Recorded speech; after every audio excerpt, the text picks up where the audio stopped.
Winter is coming. Might just be the cold. Winter is coming. It's cold outside. You don't know cold. Winter is coming for him. It's either me or this cold, and it doesn't appear to be going anywhere. And winter is coming. You look cold, boys. Tis a bit nippy. Winter is coming. Winter is coming. That's cold. Winter is coming. Mm-hmm. I'm cold. It's cold and it's wet. Winter is coming. You're crying because you're cold? You're a long way from home. And winter is coming. I imagine you might be rather cold. And winter is coming. No, that's all right, I'm fine. You're not. You're freezing.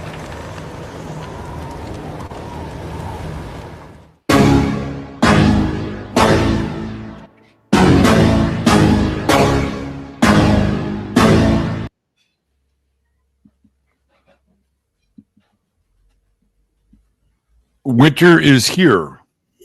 Almost. Before we bring Russ on, I just have to get a little business out of the way, and that is, of course, mentioning the sponsor of the show, True Hemp Science.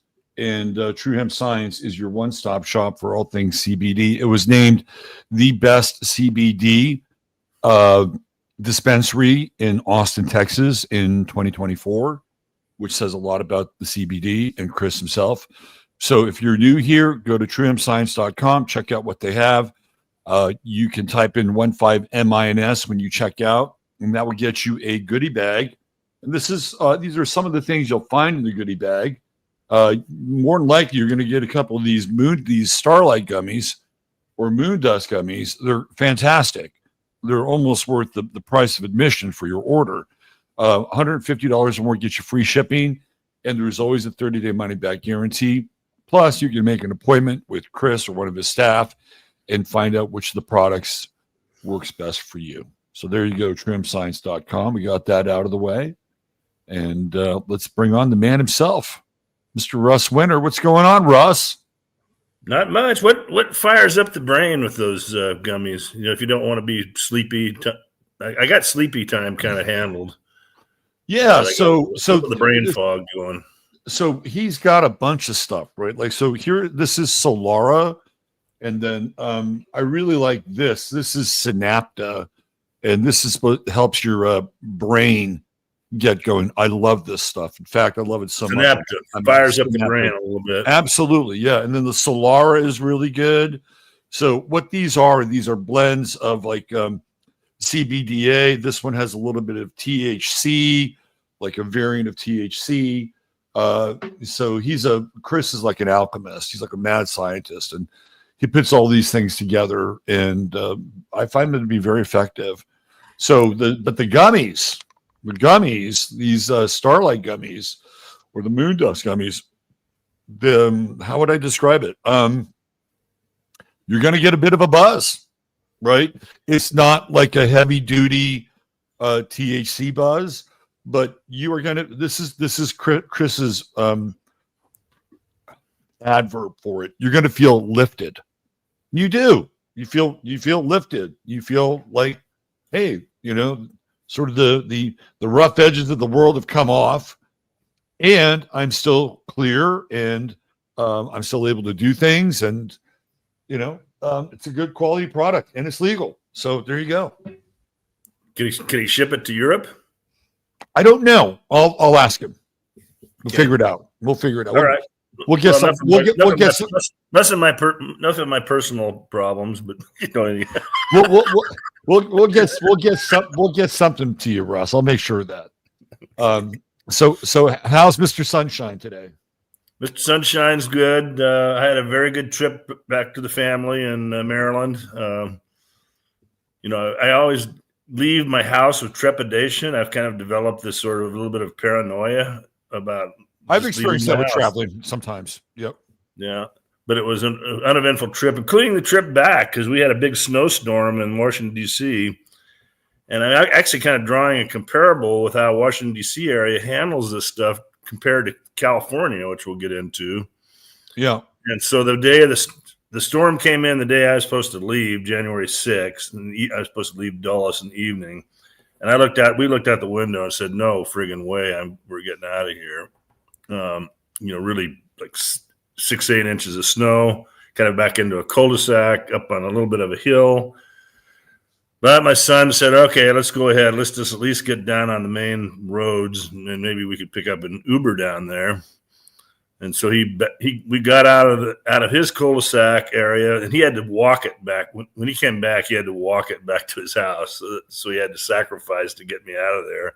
We go down, and it's at night. It's at 8 o'clock at night, 7 o'clock at night, and still snowing out. And I'll be damned if they had these trucks everywhere. They'd have 5 of them lined up dealing with this stuff. Very, very impressive. I kind of knocked the United States a lot, but something's working here.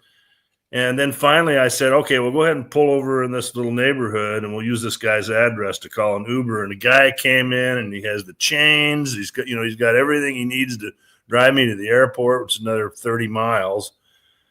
I send my son back home. We get down to the airport, no problems whatsoever. And this guy's got a nice car, Ethiopian guy. I love a lot of these Uber drivers. Yeah, they're cool, right? They're really cool. Very cool people. Yep.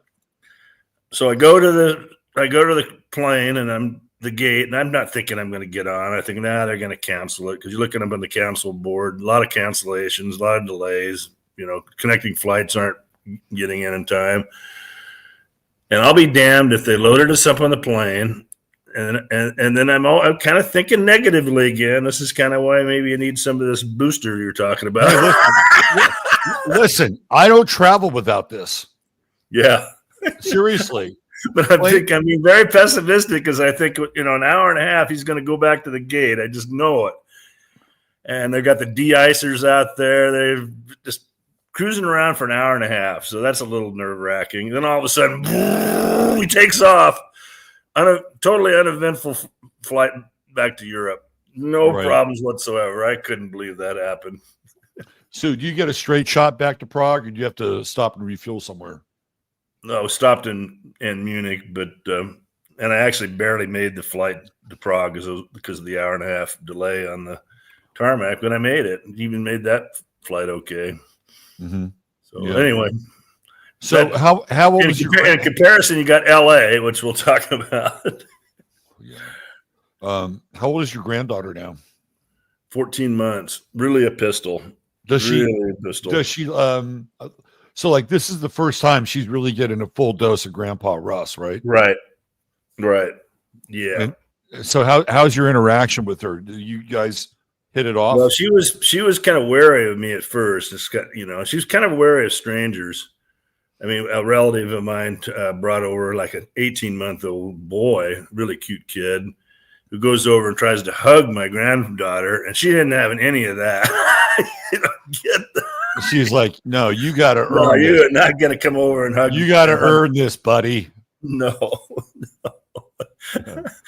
So that's the kind of way it was with me in the beginning. But then, over the next 24 hours and the whole time I'm there, we're in love, just total love.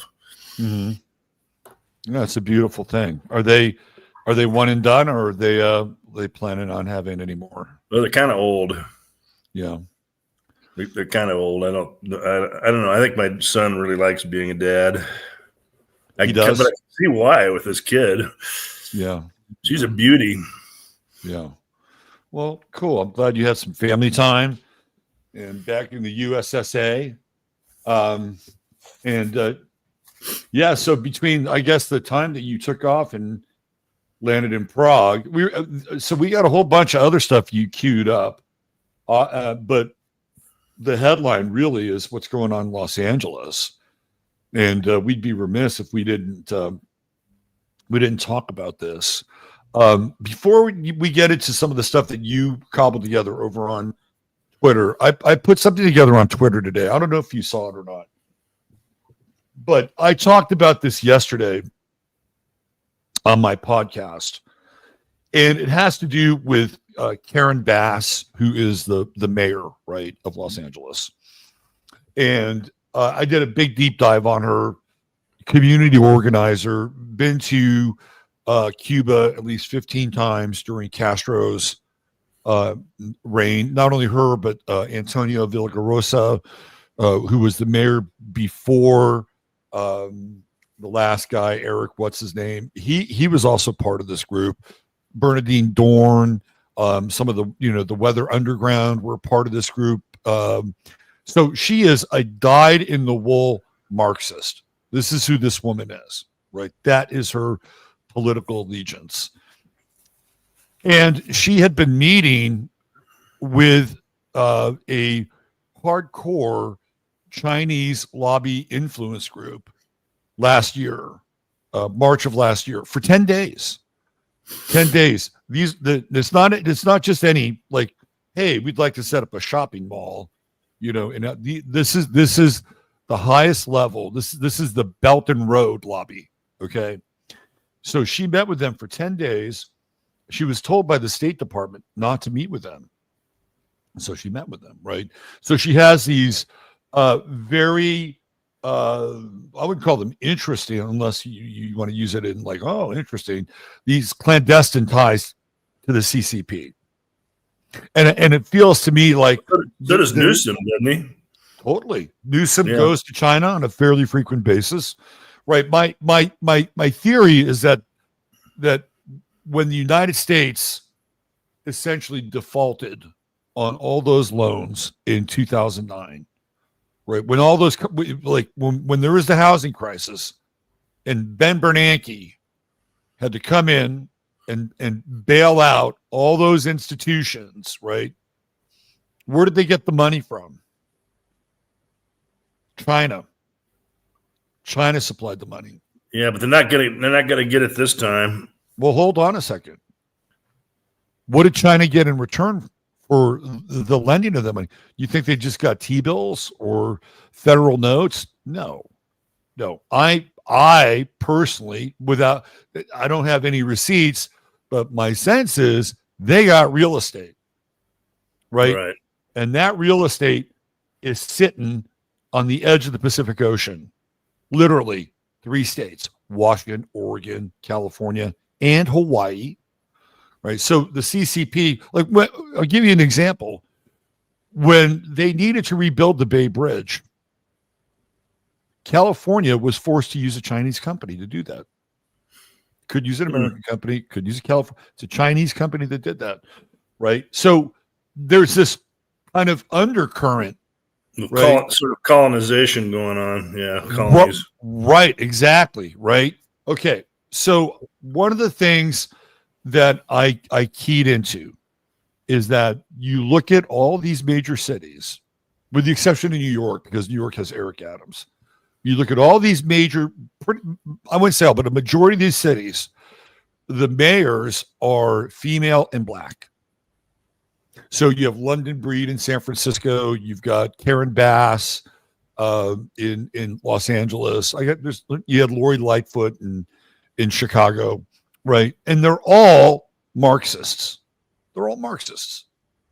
And how did this all happen? And I brought this up the other day, and I just wanted to bring it to people's attention again, because I think it's really important that people understand this. And this is not by any stretch racist. It's what it is. It's just noticing a pattern.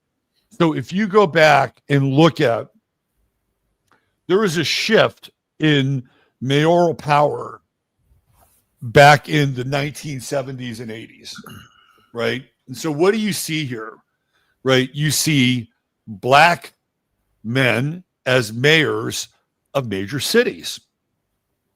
So if you're going to introduce somebody who is a different race, right, to be the custodian of your city, you're going to go with men, because men at the very least provide a symbol of security, power, right? Like, it's kind of easier to check that box. So this is where it all starts. Tom Bradley, Marion Barry, Willie Brown, Norm Rice, Coleman Young, right? Andrew Young, all these guys, David Dinkins. It all starts here, but it doesn't end there, right? Where does it end? It ends here. Yeah, it ends here. So what we've been witnessing here, including Kamala Harris in there too. She was never a mayor. She's never a mayor, but she's same kind of operatives though. Kind of, but mayors run municipalities, right? They are in charge of, like, if you just walk around Chicago and you just wrap your head around running a city like Chicago, like, how does that work, right? And you get, Lori Lightfoot running a very complex organization like that. So my thesis here is that this has been a long play, bait and switch by the Communist Party. All these women are Marxists, right? They're all Marxists. And they tend on the West Coast, they tend to be graduates of Berkeley and places like that, correct? Well, Karen Bass went to UC California Dominguez. She got a kind of a physician's assistant degree at USC. So I wouldn't really call her schooling radical per se, right? But she was radicalized early on just by sort of osmosis, right? She was a community organizer. She married a guy named Jesus Lechuga, who was probably a member of La Raza. And they did this Vencimos Soreros thing where they go to Cuba. Like every year, these people would go, Americans would go to Cuba, and they would go to Cuba to learn about the Communist Party and cut sugarcane. Right. So this has been a long-term operation, right? The idea is to, sign off here. Oh, they're men. We can, they're men. We can trust men, right? All these guys are pretty much compromised as well, by the way. And then we get this, right? So this has been a long-term plan. And now when you see somebody like Karen Bass, who is theoretically in charge, and we're going to get into some of this bizarre UN stuff, her relationship with the CCP, all of a sudden starts to get really, really clear. Well, the thing I've kind of noticed about California, that there's a lot of pass-offs to oligarchs, including the tech oligarchs. By pass-off, I mean key assets. It's like communism and capitalism are sort of bookends of the same system. That's what people don't understand. Well, and even according to Marx, the middle class was an important evolution in capitalism. Like, you could not ultimately get to a communist state without the development of the middle class. So in order to do that, in California in particular, as we're addressing this fire, the problem that Southern California had is lack of water. That was a big element of this whole fire. Well, who controls the water in California? This big Jewish oligarch, Zygarch, who controls the almond growing. He's captured all the water for that's the family that has Resnick, the Fiji water. Yes, it's Resnick family. Yeah, the Fiji water. That's right. Yeah. So that doesn't sound like a socialist communist system to me. That just seems to me like crony capitalism. They've managed to somebody. I mean, I don't know exactly who made the pass off. It's the story. Well, if this guy controls the water, if you include this relationship with China, and China is this weird hybrid, right? Like you can own things in China. It's not fully communist. Definitely. It's crony capitalism. It's crony capitalism. But still, there is always the default to the state, right? There's always a default to the state. The individual, at the end of the day, lined up against the state, loses 100% of the time, right? So in that regard, it's this, weird hybrid of sort of this nationalist, socialist, semi-capitalist model. Capitalist only to a point where they can keep their system going and not have their people revolt, but at the same time maintain full control. And that's the closest that these operatives who have been groomed through things like, community organizing, all that bullshit. China's the closest version to Big Brother that they have, because Russia is no longer that way, right? Russia was the Big Brother at one point. So they have to lean into China, because China is the most it's the most ideologically related entity that they've been trained on. And so they do deals with China. Then you get these strange outcomes, like all of a sudden the water is controlled by one guy in California. That's a very strange outcome. You wouldn't expect that at all. You think that everything would be very decentralized. No, they centralize everything. So outcomes are very, very strange, and as a result, things don't work. They don't work well. Well, then you had a Newsom who started to disassemble these dams, right? Like Newsom started to disassemble the dams because there was a very small special interest group of Native people that were, protesting over the protection of some speckled trout or something like that, right? And by the way, they did the same thing in Spain about 2 months ago, where they had all this massive flooding in Spain. The reason they had the flooding is because they started disassembling Franco's dams. Like Franco built all these dams post World War II so Spain's agriculture could thrive. And what else do you get from a dam? You get hydroelectric power, right? So what did Newsom do? He started to take down these dams. So the water is now running out into the Pacific. So it's a hand-in-glove deal. The Resnicks may be controlling the water supply for Big Almond, but then on the state side, Newsom's got his hooks into larger municipalities. So let's take a look at Stuart Resnick here. This is who Russ is brought into the conversation.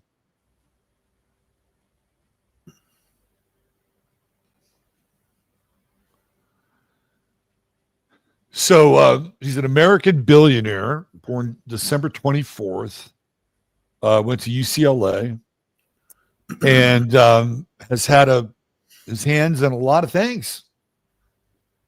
Wealthiest farmer in the United States. You think this guy's ever put a shovel in the ground, Russ? Farmer's pushing it, I think. So they bought the Franklin Mint in 1986. Didn't the Franklin Mint do all those like specialty coins and all that shit? Yeah. I think at one time it was kind of a big deal. He was married to Lynn Resnick, and through these almonds are all over. You can buy these almonds here. I mean, these almonds and pistachios. I mean, I have to admit, I eat a lot of almonds and pistachios from California. So I've been subsidizing this guy. So Palm, isn't that the pomegranate company? Pomegranate juice? Yeah, there it is. So they own that. Right? They own the pomegranate juice company. Especially agriculture, and you need water for this stuff. Well, an almond tree is a thirsty tree. Yep. You got the Fiji water, which we talked about. Teleflora, which is a flower delivery service. They own that. They have a stake in the Kern Water Bank. Now we're over the target, right? Yep. Now we're over the top. Resnick took advantage of the Monterey Amendments, stealing the public's water and selling it. This is the Wikipedia page, right? Yeah. Like theoretically, they would have some control over the content on this page, but like they don't have control there. And then an anti-Semite like me would say every single time. Resnick's and his farms use more water in California than the rest of the state combined. Yep. Resnick caused the California water crisis by restricting the use of water, citing the monetary amendments, awarding the Kern water bank to a privately controlled entity. So he was able to grab hold of a municipality. A municipality. He creates a monopoly in this so-called socialist state. I mean, unbelievable. How does that work? Who got paid off on that? What kind of corruption was involved in all this stuff? Oh, everybody's got a price. It's just classic corruption. Well, I went through this with Karen Bass. Karen Bass comes in and she says, well, I'm going to fix the homeless problem. I'm going to bring in affordable housing. And then all of a sudden, like a couple months later, she's whistling a different tune. Somebody got to her and said, you're not going to do that. At least not yet. Right. So it was like, oh, okay. But then the Dodgers wanted to build some housing around Chavez Ravine. And she comes in and says, well, you can't do that. You need 25% of your housing to go to affordable housing. Right. And it's like, okay, well, should we make a donation to your campaign? Would that help? So, okay, let's just go through some of this. Yeah, well, I have a little meme that I sent you late in the day that kind of illustrates California, the fire hydrant. Yes. Let's just get into the criticism of Mr. Resnick here. During 2017 California drought, also called the Great Drought, Resnick's Paramount Farms, which is part of the Wonderful Company, drilled 21 new wells in 2015 alone. Resnick is the wealthiest farmer in the United States, with a net worth exceeding $9 billion, according to a 2020 article in Forbes magazine, and owns a majority stake in the Kern Water Bank, one of California's largest underground water storage facilities, which is capable of storing 500 billion gallons. The Kern Water Bank, though privately owned, it's the California aquifer. It's kind of what made California a great state, and he owns it. Yeah, come on. Yeah.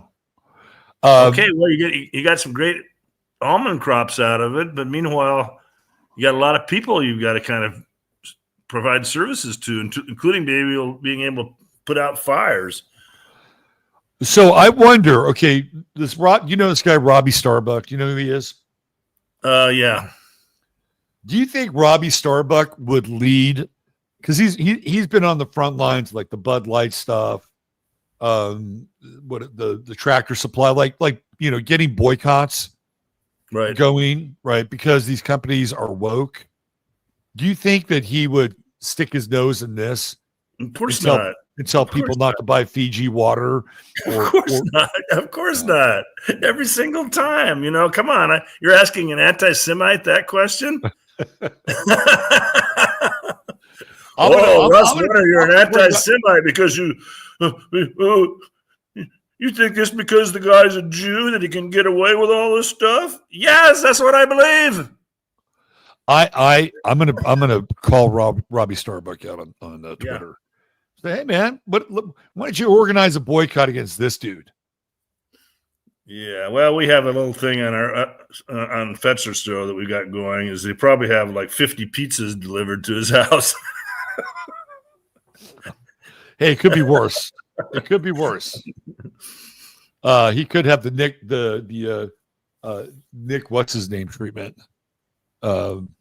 Yeah, well, the pizzas refers to Lucas Gage, who's very anti-Semitic and very critical of Jewish behavior, and they just started delivering pizza after pizza after pizza to his house. That's what that theme comes from. It's right. Sort of, yeah, it's sort of. It could be worse, right? Right. You could have the Nick Fuentes treatment. Yes. So apparently, it doesn't. It's not only germane to California. He's taken water from the South Pacific, right? At the same time as exporting almonds to Asia. What's he do? Desalinate it? They import Fiji bottled water from the South Pacific. Some foreign conservationists criticize the Resnicks for hogging the archipelago's precious water supply. Okay. While island natives, I didn't even know that. I just kind of spread his tentacles He likes the water play. Yeah, so they don't have water to drink themselves due to crumbling infrastructure. Where have we heard that one before? Like the last week in Southern California with no water to use to put the fires out? Which brings us to the fire hydrant meme. It was revealed that the Resnicks and other farmers have been watering their orchards with treated fracking wastewater. Oh, lovely. A water recycling program in California allows oil companies to sell wastewater to landowners, including farmers like the Wonderful Company. Well, let's just go a little bit deeper. He's a trustee emeritus of the J. Paul Getty Trust. Does he get in the oil and gas business at all? I don't think so. I think he's just about water and agriculture. Okay, well, the oil and gas business in California is another problem because they're not properly dealing with the capped out wells, the used up material. Yeah. And they have a big methane problem. And then there's actually a theory, and it might be a valid theory about how these fires are getting started. Is we can go over a couple of clips and kind of watch the that is a really interesting point. Very interesting point about the methane. Very interesting. So these people are all worried about some endangered species, these Marxists, and yet they run a regime in a state that doesn't even deal with basic things like enforcing the law on capping wells and just let the methane flow. I mean, that's just got to be more corruption. There's no other way to explain it. Did you ever see the movie Chinatown? Yeah. Oh, that had to do with that, didn't it? It's all water. It's all water. Southern California. We're living through a modern iteration of Chinatown. Oh, gee, what country is in the title of the movie? Chinatown. There you go. All right. I'll have to watch that movie because I probably missed a lot of that the first time around. It might be don't worry about it, Jake. It's just Chinatown. There you go. There's your meme. There's California for you. No water, but look how pretty it is. The fire hydrant. Pretty much explains the situation. Yeah. You know what's really weird? Like those three women that are in the LA County, LA City, like the three women that are the lesbian heads of the fire department, right? Oh, that's unbelievable. Yeah, I can't believe that. Is that for real? It's totally real. Oh my goodness. Let me show people what I'm talking about here. So extreme DEI type stuff. There's another layer to it that's even weirder. Let me just show it to you if I can find it. It's right here. Let's see if I can find it here. Hold on.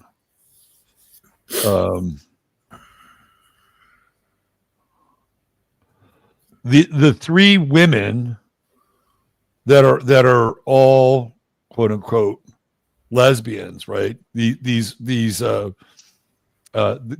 responders, right? They all have the same first name. All three of them have the name Kristen. Isn't that weird? Yeah, they're all bull dykes. They're all bull dykes, and they're named Kristen. Like, what are the odds? They're not a lipstick lesbian in the whole group. So they've actually kind of distanced themselves, the system, from lipstick lesbians. They're kind of going full tilt. Yeah. Kristen, and Kristen. So that's not a lot of diversity when they all have the same name, is it? Unbelievable. Living in some kind of a twilight zone here. All by design. All by design. So if you're late to the news, they have arrested somebody with a very interesting background here. And let me bring this up. Yeah, skip the YouTube thing. It's too hard to find, but I sent you another clip, shorter clip of who they arrested. So there's signs that arson is at work here. Yeah, let's take a look at this and let's go back to the methane thing because that's really an interesting theory. So this is from the New York Post. Why don't we just click on the New York Post? Yeah. What's this little clip? And homeless man with flamethrower. How many homeless men have you ever met with flamethrowers? He has GPS, 5 cell phones on his person, supposedly. He had a United Nations prepaid debit card. So let's watch this. This is worth viewing here. There she is, Karen Basshole.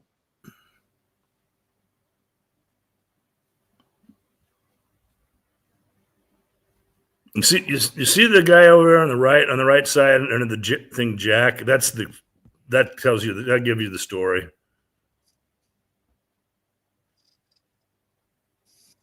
It's not coming up. Hold on. Okay. I'll start from the beginning. That's okay. Go ahead. Let me go from the beginning.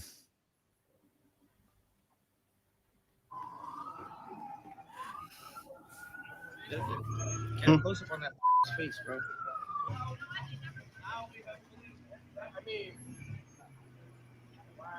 The dust ass boy. God damn. The Spanish speaker.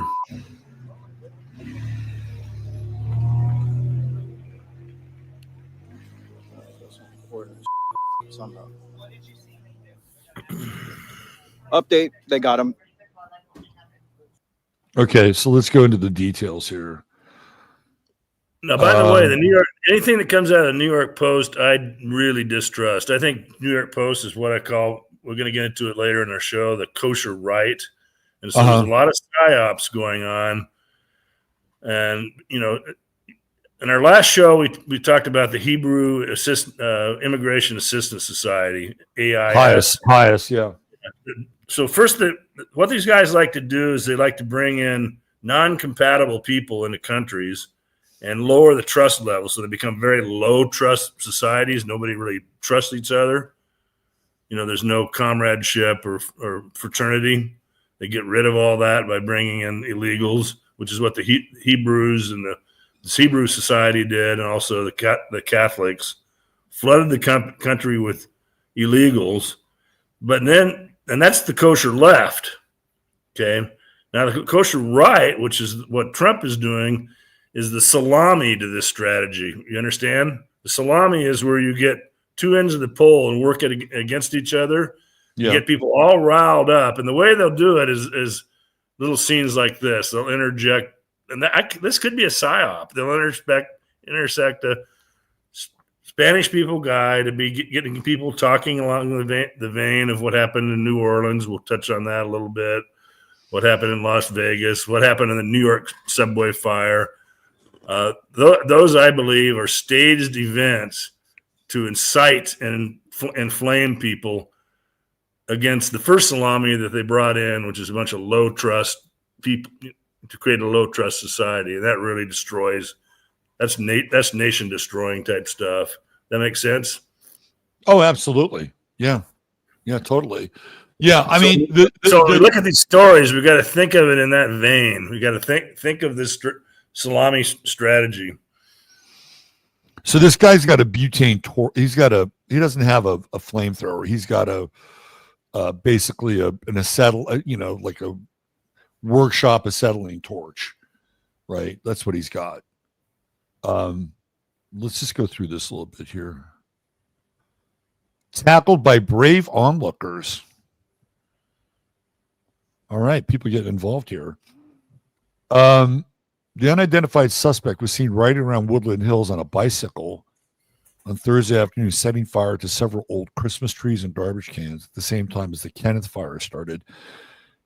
Renata Grinspun told KTLA she was in her backyard and she heard a car screech to a stop and a man yelling, "Neighbors, he's trying to start a fire. Call 911. Nothing like a fire to bring people together, by the way. She saw the suspect holding a large propane tank or a flamethrower, which others described as a blowtorch, as he tried to torch the debris. So where in would the a street. homeless guy get that? First of all, that sort of Right. So this is interesting because if you look at this is just a canister of propane that you could use in your shop, right? The attachment looks different. This is not if this is the attachment, it's not a standard attachment, right? A standard attachment would have a small nozzle at the top. This almost seems like it comes out of the top, right? It carries the flame further. This is modified. This is a modified torch. They got some zip ties and a rope, and we were able to do a citizen's arrest. They got him. That's good. One witness told Fox 11 the suspect was very focused on moving forward with what he described as being more like a blowtorch. He was like, I can't stop. I'm not putting this down. I'm doing this. And we were like, we can't be doing that right now. Soon after the whole thing could be staged or it could be real. They could be turning loose sort of these deranged arsonists out there. They could go there's more than one. I can tell you that. They've got video on other people kind of rolling around, setting things on fire. This is your zombie apocalypse scenario that they're rolling out here. However, I don't think this is how these fires actually started. They may. No, I agree with you. Let's keep going here. So finally, do you know, this is so bizarre.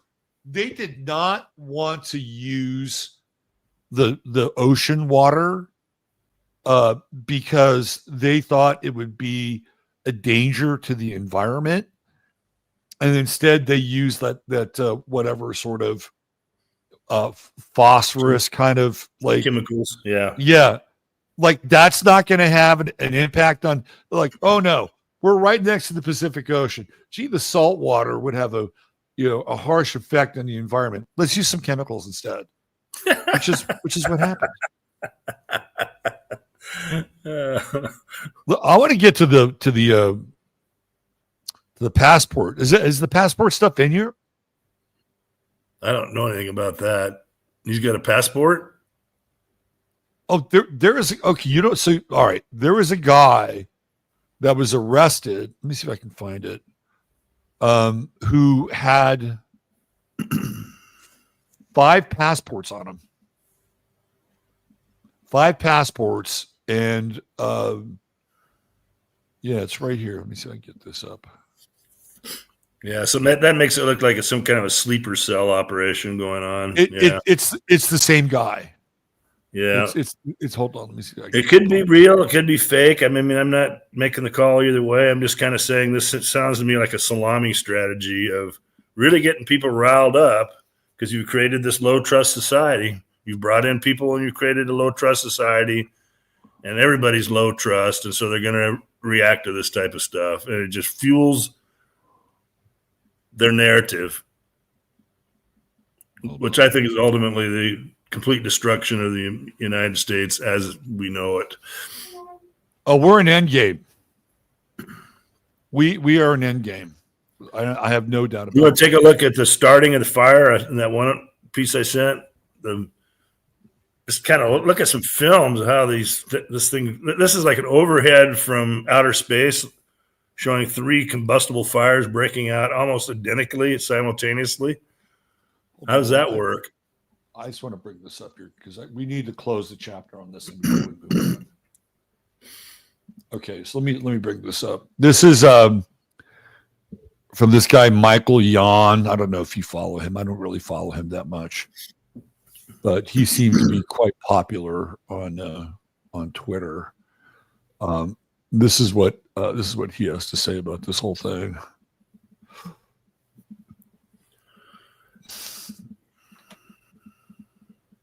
All right, let me bring this up.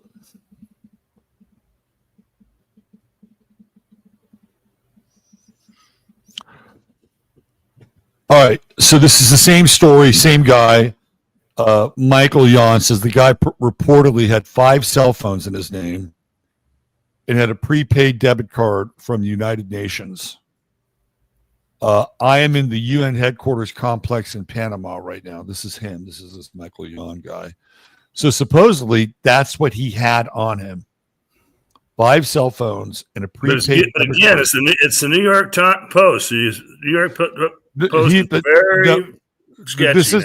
This is Michael Yon who's commenting on the story.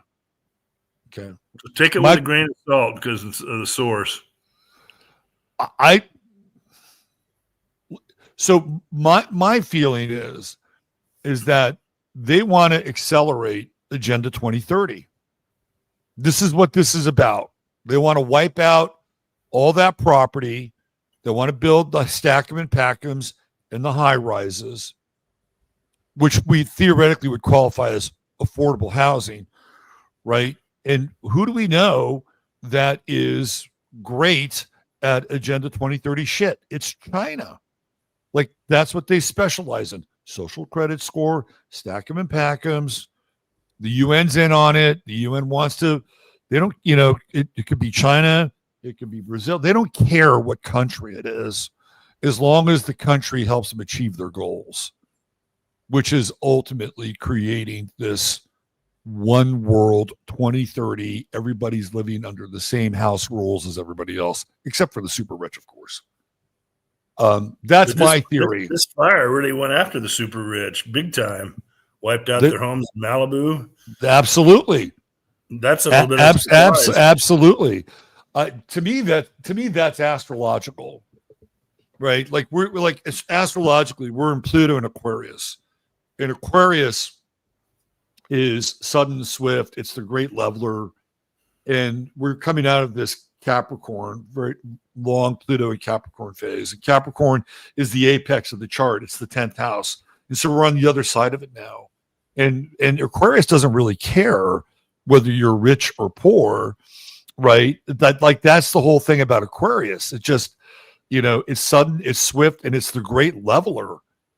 So it's like, so it just looks different. Yeah. It looks different. Like you don't count anymore, right? You don't count anymore. What counts now is the greater good. So you could be James Woods, who's a big Trump Tard supporter, one of the biggest Trump supporters, and they're not going to spare you your house being destroyed. Steven Spielberg got his house burnt down. Yeah, that's amazing, right? And I don't think these guys even have insurance, because the other element of this is the insurance companies have been dropping insurance. That's right. On wildfires and things like that. It's just like an event they're not going to insure against. So some of these people lost some very, very valuable properties totally. And what can you even do with the land now? I mean, the land. So you think the land will be assembled for some kind of other purpose? Yeah. They'll do verticals. We'll do verticals there. That's what'll happen. And it's still prime real estate. It's right on the Pacific Ocean, right? But they'll do verticals, and the tragic thing. I look at it a little different. I kind of think that actually BlackRock will get in there and buy it on cheap. Well, so maybe Resnick, BlackRock. My buddy Misaki sent me. My buddy Misaki sent me a text. And he knew somebody who lost their property worth $2.5 million. And some guy rolls up, and like the guy's like surveying the burnt out remains. Some guy rolls up and says, "I'll give you $750,000 for this." But it's just the land, the land value. Yeah. So the carpetbaggers are already showing up. That's right. Absolutely. So where do you have this aerial view of the fires? Where is that? I sent it. The first item that I sent to you on the fires. I know I kind of scattered all the topics around. It's kind of my article from Winter Watch. I have a couple shots of the aerial view. Let me see. Let me go to the.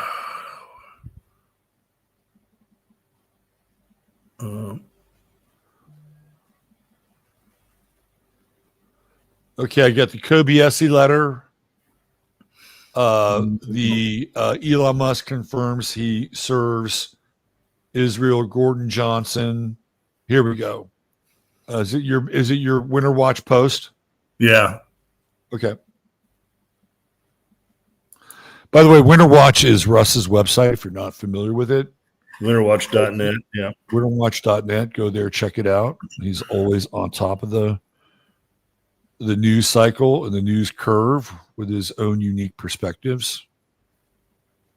Yeah, that's it. Okay, so the first one's kind of one that we want to watch. I already subscribed. All right. Right here. Here we go. That's Resnick. Keep going up above. Californians. We kind of covered him. Okay, so that's one we want to look at. But the one above, let's start with the one above that. Right there. Yeah. Okay. Now watch how this is a satellite view. This is weird, I think.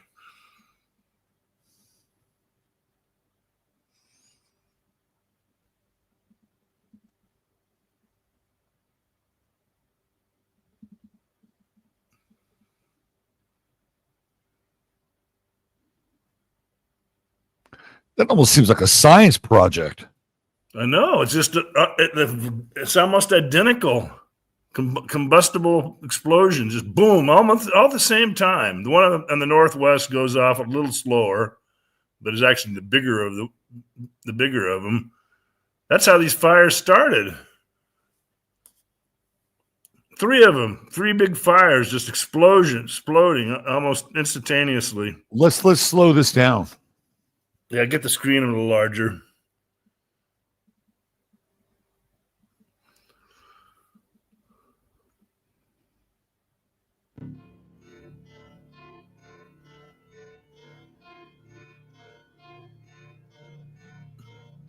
Look at all the smoke it generates. Now, this is time-lapsed, admittedly, but still, it's going off very, very fast and spreading very fast. And all at the same time. Yeah, at the same time.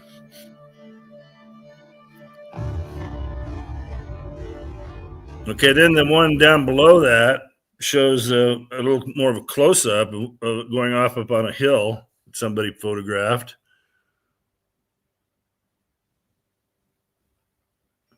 I mean, some people are saying this might be directed energy. So you brought up the methane issue. Do you think it could be propane lines that have been tampered with? Maybe, but I think those have the potential for future fires. That's what we need to kind of watch out there, because I don't know about I really don't know if this is oil and gas country here. But the whole coastline is dotted with these methane, poorly tended. They're walking time bombs. I used to follow this website called Jumping Jack Flash, and it was dedicated solely to the ongoing leaking methane crisis, usually through permafrost, and how this methane is like everywhere. And it spontaneously combusts, and that so the premise was that this was going to be more of an issue moving forward, right? That we'd see more and more of these spontaneous fires start to begin. Yeah, there's indications that in prehistoric times there's been major methane explosions affected on a planetary level. Right. Right. So it's not an obscure thing at all, and it's really been badly neglected. If you go back to the article, we can look at the one more shot of the fire starting.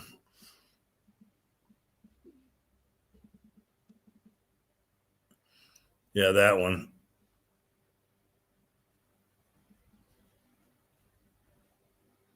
Very, very strange.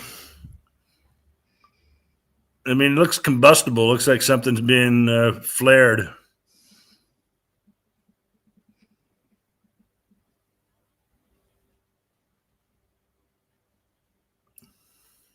So is that the first fire that breaks out?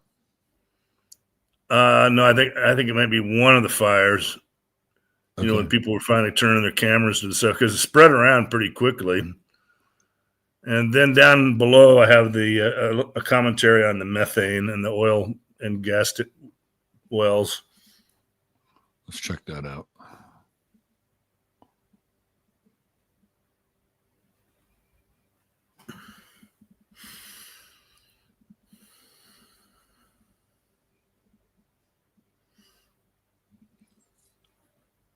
Yeah, that one.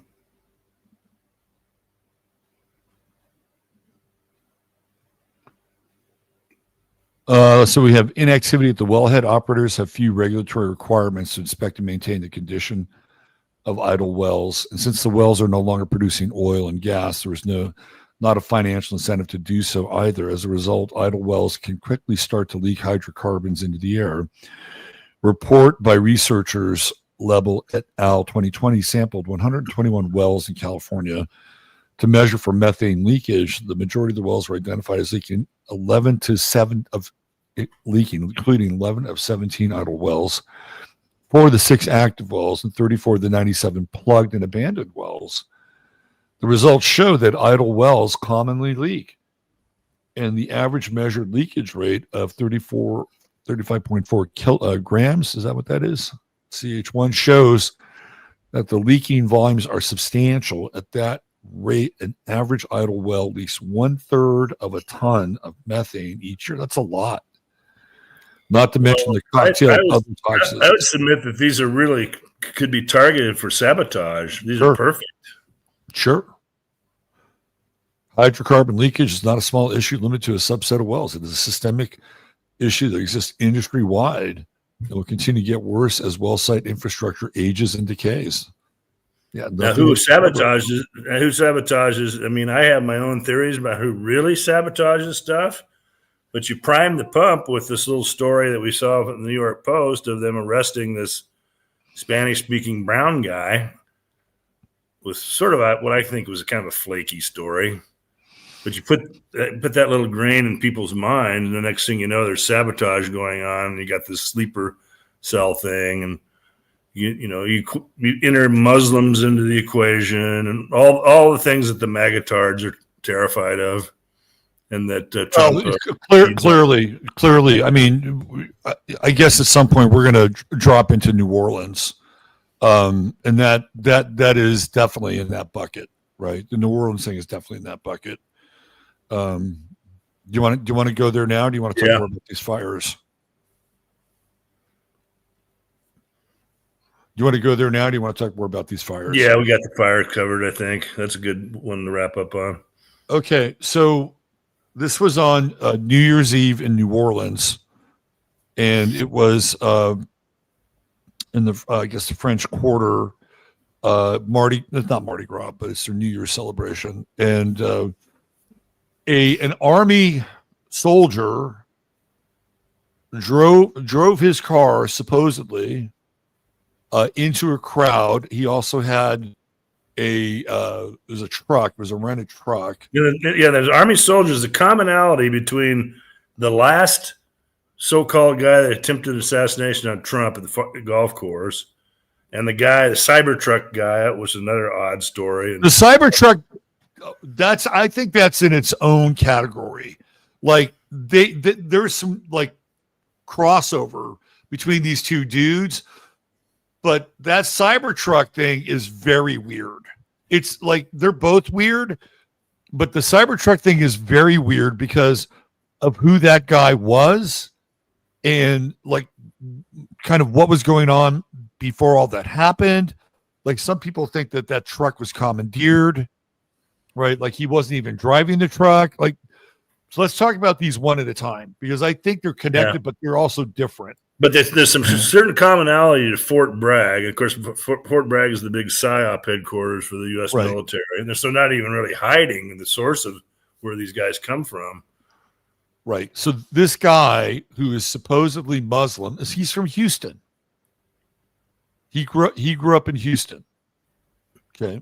He's got a lot of qualifications. I mean, his resume is a very impressive resume. He's not some guy that just came over the border and just a homeless guy at all. He has top credentials. He got very, very spidery. This guy, very, very spidery character. Okay.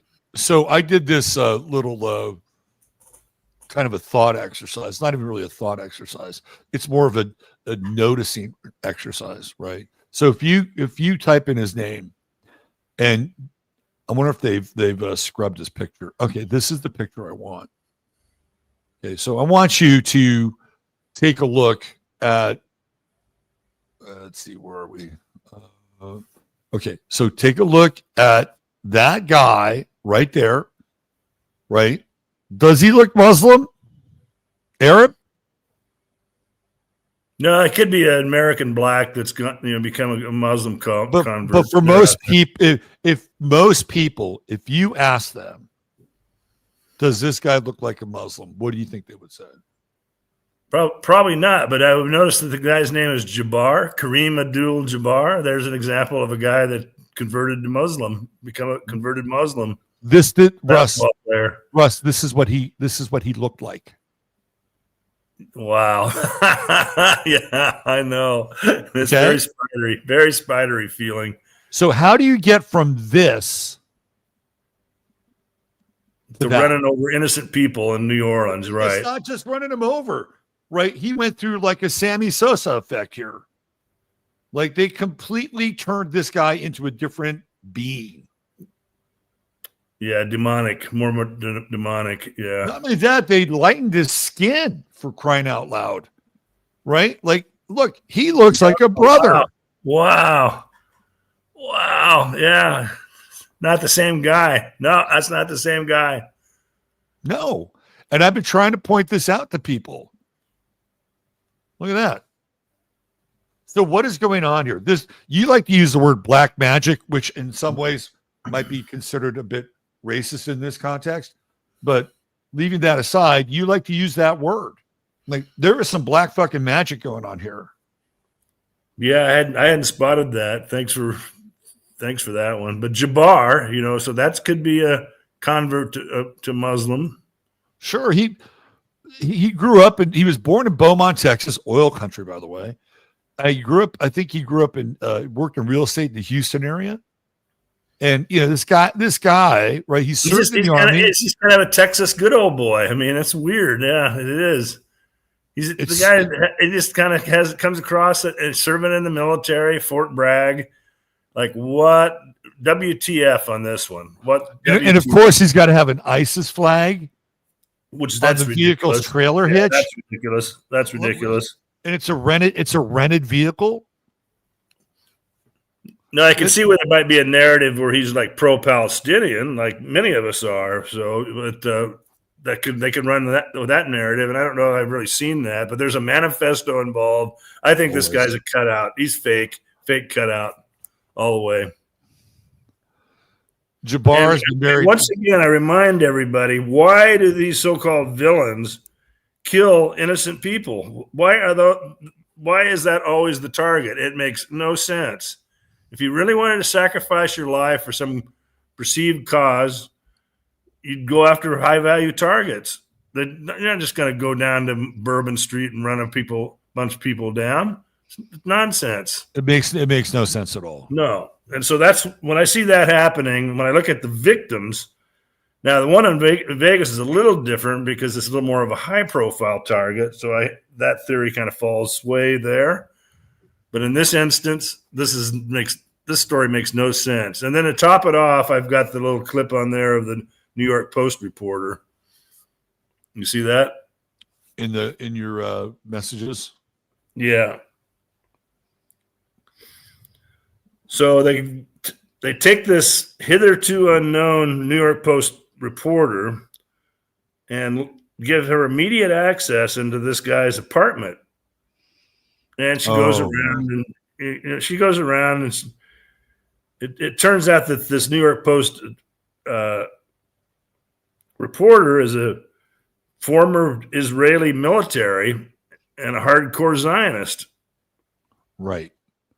So they're going to let her in, pass the crime banners and let her just tour around the guy's apartment and point out Korans and stupid shit like that. Do mind imprints. And that's for the kosher right, because they're really gearing up, they're really jazzing up the kosher right. And the kosher right I would describe as it's the Tech Brothers, Trump, and Israel running the kosher right. Yeah. So this is what you're referring to here. Yeah. She served in an Israeli note. I mean, come on. They're not going to give her access. And why would they give her, of all people, access to this? Jenny Terre? Jenny Terre, is that her name? Yeah, I mean, I have a rule that, it's getting so bad on this stuff that, I mean, I'm going to go ahead and say it on the air, and probably people are going to dislike it.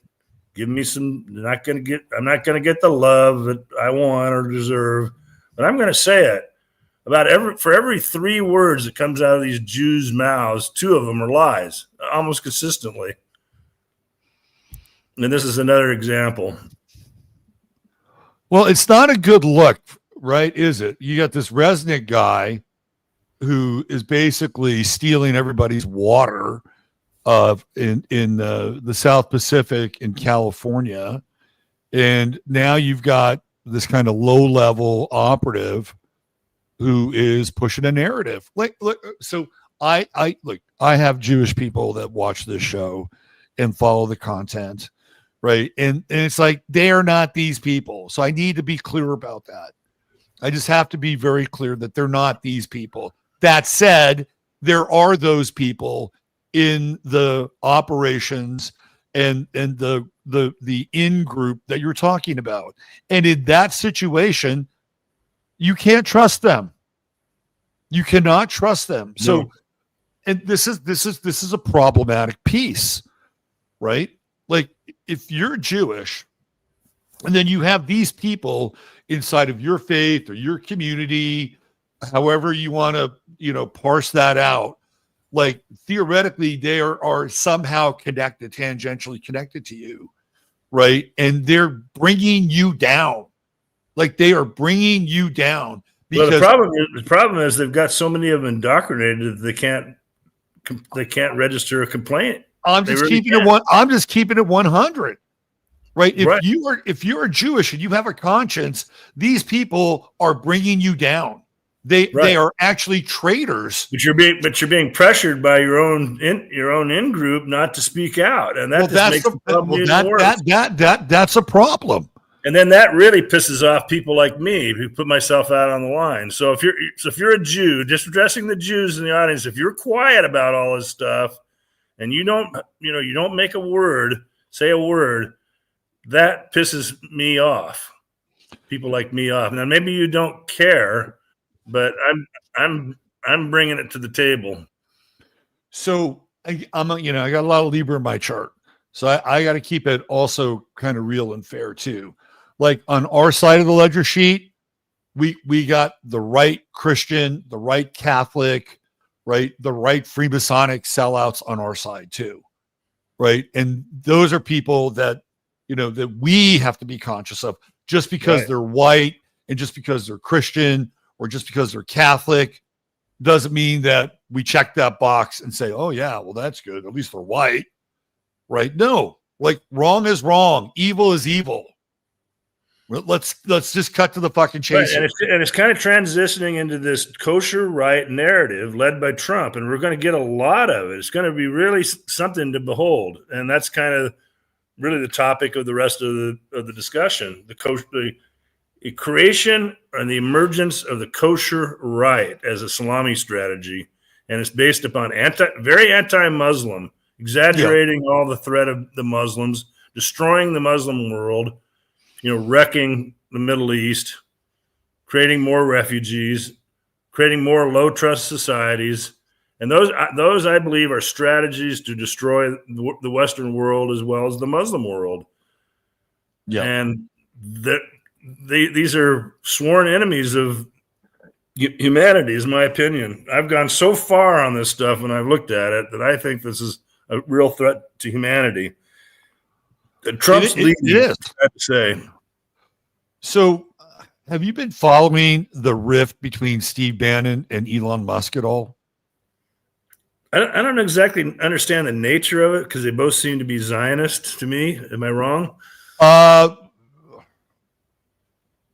think that's is it just feuding over jealousy about who? No. So Steve Bannon's an interesting character. I actually like Steve Bannon.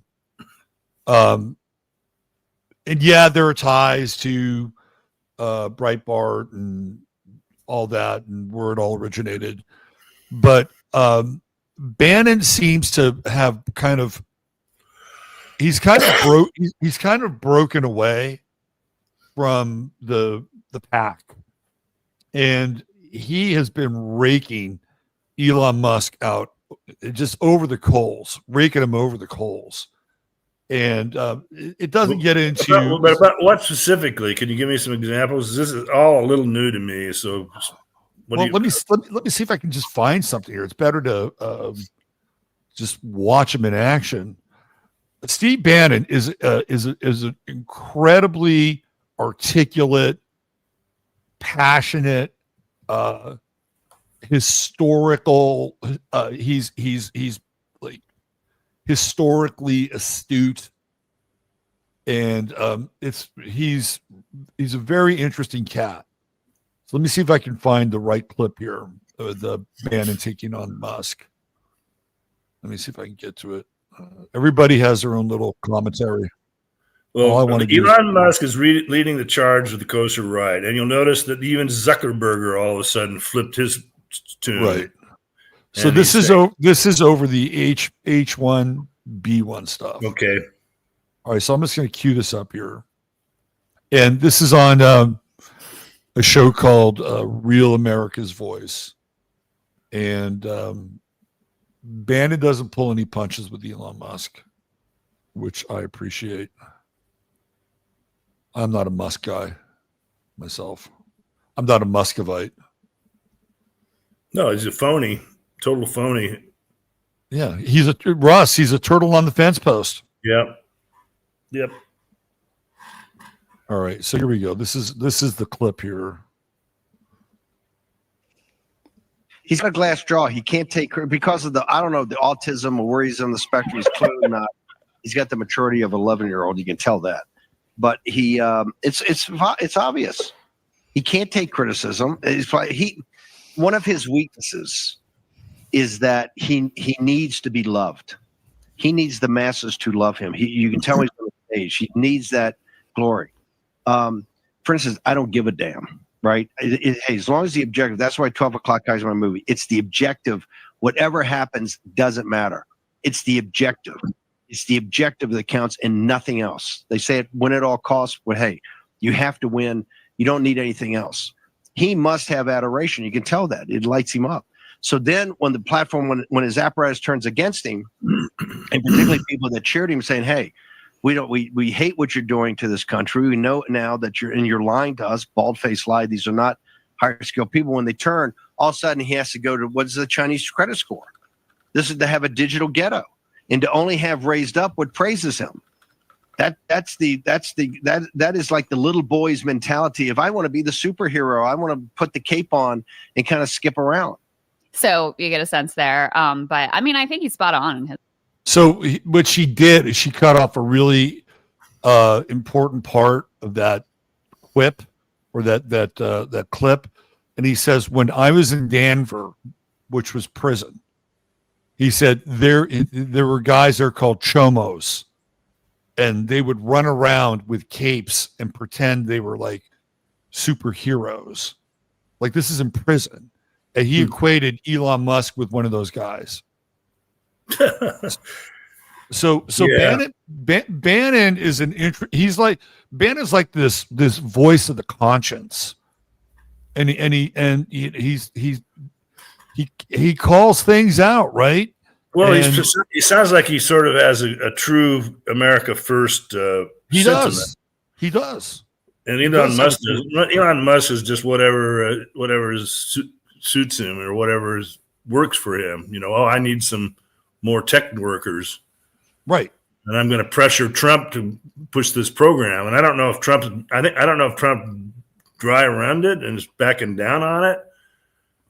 I don't know what happened. I'm not hearing too much about H-1B, but it could emerge because I think all these tech bros support it. The tech bro reality is almost as terrifying as the woke reality in its own way. Right? Like the tech bro reality is supposed to be libertarian and Randian, let the markets, determine and run everything. But when you really look at who these guys are, like they're barely fucking human. Elon Musk's first batch of kids came out of test tubes, right? Like he's got like what 5 or 6 kids. I think they were all artificially inseminated. Peter Thiel looks like an alien. He's queer. He'll never have a kid. He gets blood transfusions from 14-year-olds. Right, you've got people like Aubrey Gray. I won't put him in that. Palmer Luckey, Sam Altman. None of these guys exhibit any kind of humanity. Like they're all kind of tech bro, geeky, nerdy, alien human hybrids, and none of them have any real creativity. None of them. Right? There's no. Yeah, well, here's a story on Musk that just came out. He says Elon Musk has confirmed he serves Israel. Well, we knew that all along.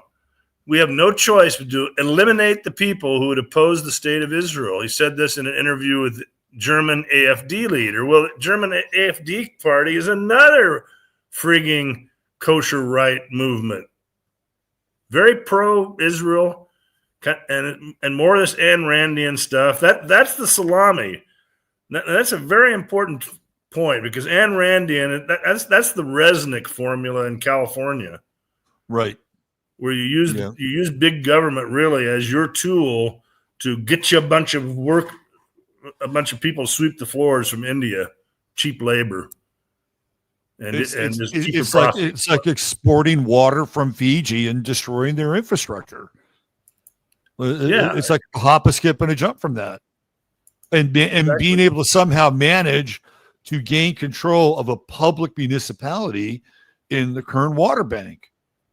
Well, Elon Musk and his tech bros are doing more of the same thing, but it's even worse than that because they're moving towards a surveillance state, AI surveillance state. And there's a little article that I sent you from business. What is it? One of the business magazines talking about the guy from Oracle. What's his name? Larry Ellison. Larry Ellison. Pop that little headline up there and listen to what he has to say. Another interesting character. And Jewish, by the way, single time. He's adopted. Did you know that? Well, there's a lot of that. But his physical features look very Jewish to me. He may be adopted, but he's from a Jewish bloodline. So which one is this now? It's I popped it up there in the. Was it the Megatron? Elon Musk concern. Let's see. Hold on. Let me see. I gotta look for Larry Ellison. There we go.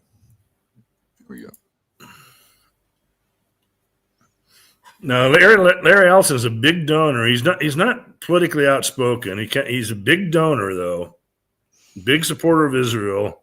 He kind of keeps his mouth shut, but he granted this interview with the Business Insider.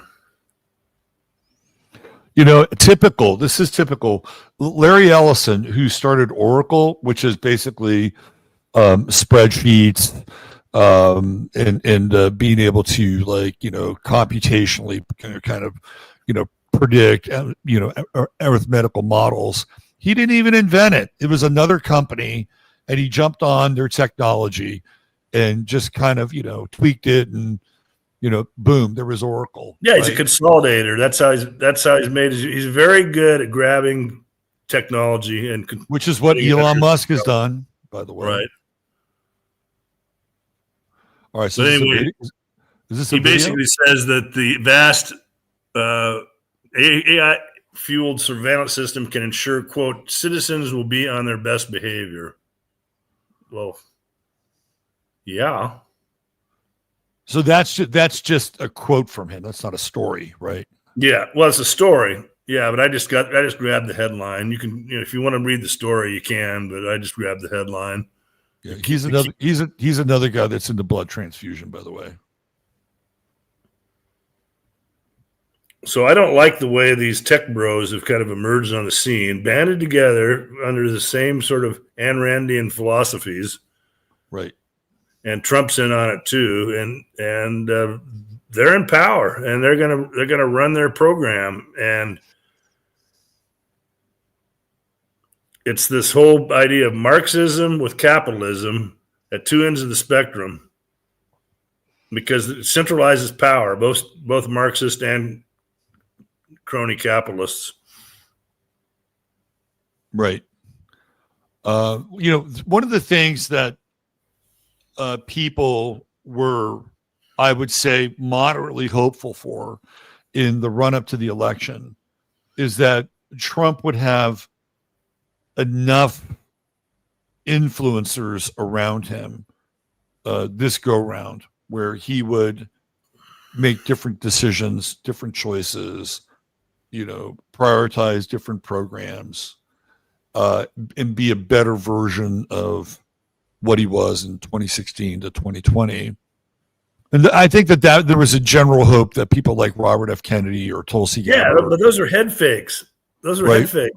Right. There was a general hope that these people could begin to open them up to something different. Yeah, the total head fakes, though. Total head fakes. The challenge here for people to understand how Trump operates is that Trump serves the donor class first and foremost, right? So the people that give him money have the biggest seats at the table. Miriam Adelson has the biggest seat at the table. Elon Musk contributed what was it, $500 million to the Trump campaign or something like that, some huge number, right? Plus X. He's got a big seat at the table. Peter Thiel through Palantir and a super PAC, big seat at the table. So Trump is beholden to these people, right? And they got J.D. Vance kind of in the background as insurance, just in case, because Peter Thiel had donated heavily to Trump in 2016. And Trump didn't really do anything for Peter Thiel, right? So Peter Thiel said, fuck it, I'll get my own candidate just in case something goes wrong with Trump, which is J.D. Vance.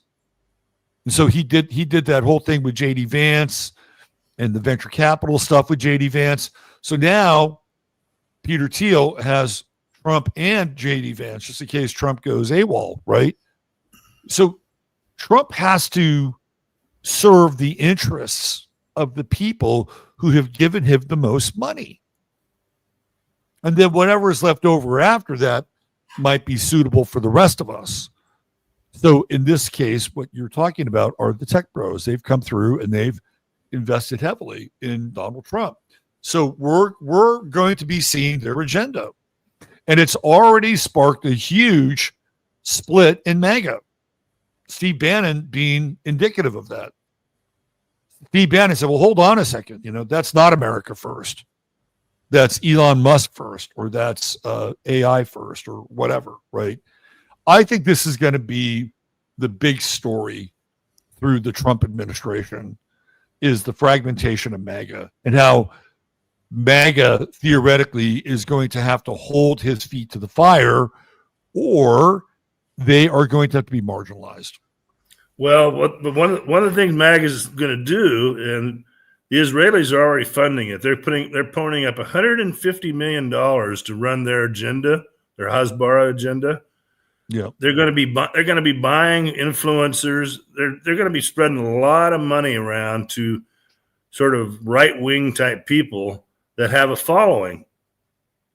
That have a following. We're never going to get the offer. Believe me. Here's what I'm going to put. So yeah, they'll do that.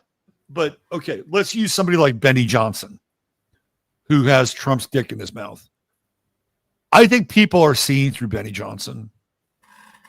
Right. I think they're understanding that this guy is a shill.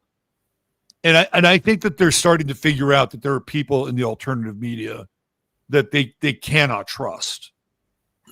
And but they got the big platforms. Case in point is Mark Zuckerberg. So Mark Zuckerberg is going to flip to kosher right. He's going from kosher left, which is where he was before. As long as it's kosher, that's all these guys even care about. They don't care if it's left or right or in the middle. So after years of stealing data and censoring truth on Facebook, all of a sudden he's kind of conciliatory and say, "Oh, I was wrong. I'm going to open up free speech." Well, they'll open up free speech, but not for you or me. It'll be for the kosher right. That's what's going on here. And so that expands their reach even more. And they can really leverage their 150 million or whatever they spend, probably more, on their message. And it's going to be really hard to deal with because the other voices out there, maybe Steve Bannon has a little bit of a voice on certain issues, really aren't going to be heard. I think we're going to be really torched, overwhelmed. I get a sense that people are not going to go along with the program. I feel like people are, even the most dyed-in-the-wool, diehard Trump supporters are going to run into some kind of a major speed bump, and they're going to say, "This is not what we voted for." Well, what's going to happen? The way for Trump to fail is the economy, and he's really inheriting a really ravaged economy at this point. It's a mess. Points are really bad. I mean, I gave you a whole series of them. Maybe we should even go through them because I don't people even realize. Yeah. But if that starts to happen, then his support will really evaporate because he'll just be a very unpopular Zionist president running a depression. Most, they need to refinance. There's a chart I have up there. Let's get this up there because I kind of want to cover this economic stuff. Yeah, you're good at that. Let me make sure I got the. Yeah, I think I pretty much. I think everybody gets the idea of the staged deceptions and the kosher riot, the salami strategy. So before we move into the financial stuff. Something went wrong with that Vegas thing. Okay. Right? Yeah, tell me what you think. Well, so I think it was supposed to be a much bigger deal. It wasn't just like this EV was going to explode in front of Trump Tower. I think it was supposed to be a much bigger either explosion or something didn't go right there. Kind of an Oklahoma City type replay. Kind of, yeah. And of course, it's noted that it happened in front of Trump's hotel. What does Trump say? Oh, we've got to get the CIA involved. Like he said that directly after that event. Guess who corrected him on that? Steve Bannon. Steve Bannon said, "No, you don't." You don't have to get the CIA involved. Yeah, because Steve Bannon wants to deal with the CIA. He's as a running amok agency, and now Trump is basically saying, "Yeah, let's reinforce the CIA and get them involved." Yeah, good for Steve Bannon. He's right. Yeah, he's right. Says that's not what we need to do. We don't need to empower the CIA at this point. Are you kidding me? It's like, you kidding me? They're not even supposed to be involved in domestic affairs anyway. So there you go. So Steve Bannon he's noticing. Good for him. Is he noticing the Zionist Jewish thing though, or is he that is a line in the Sinai that he has not crossed yet. Well, then to me he's basically controlled opposition. Maybe he's a little better opposition than most. I think. Well, here's what I think Steve Bannon is. I think Steve Bannon is smart enough to realize that if he goes there, he is going to alienate a bunch of people, and he's going to keep it on an American first track. That's how I see it. It's like, and Yeah, I don't he's look. worried, he's worried about having a bunch of pizzas delivered and Chinese food to his door, right? Or going back to prison again, right? Oh, yeah, that's true. Yeah, that's right. That's what he's dealing with. So they got they really got a hook on him. Well, you can kind of forgive a guy like that. I mean, you don't know what it's like to walk in his shoes, but he has limited usefulness. A guy like that, to me. Well, as long as he's speaking truth to power about somebody like Elon Musk and calling him out, I think he's valuable. Yeah. Okay. I think he's valuable. Look,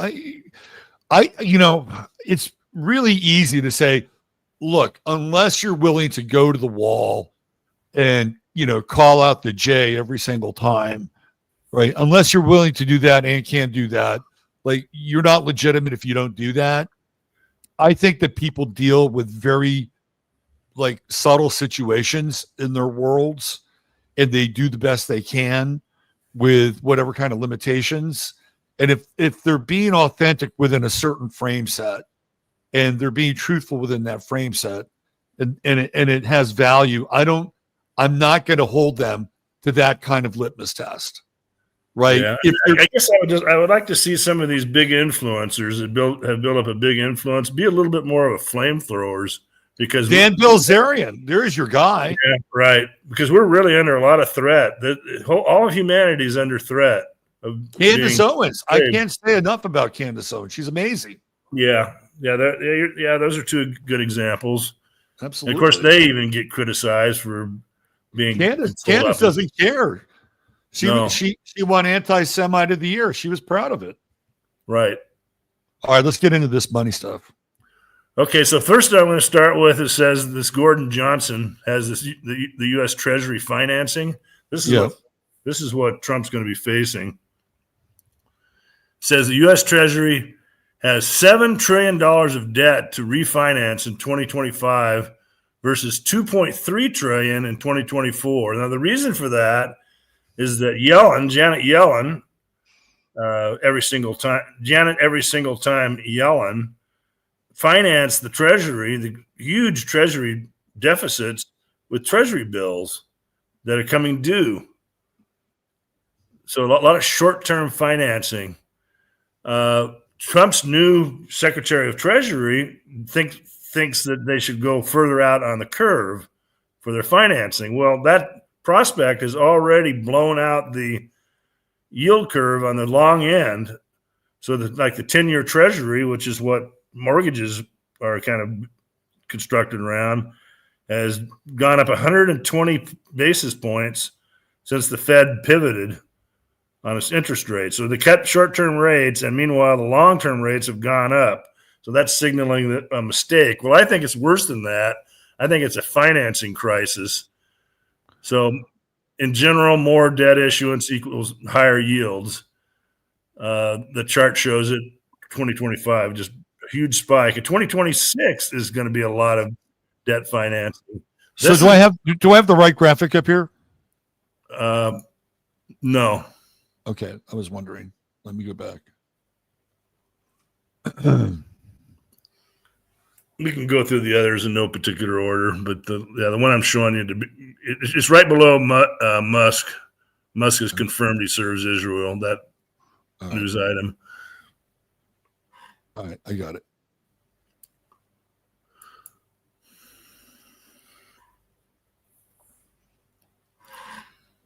So those are, I think that's just an insolvable number of debt refinancing, and plus new debt. This is just the refinancing. This is maturing debt. Doesn't even count the $1.5 trillion of new debt. That's what's even holding the economy together at all. And Trump is kind of signaling, that he wants to cut back on government workers.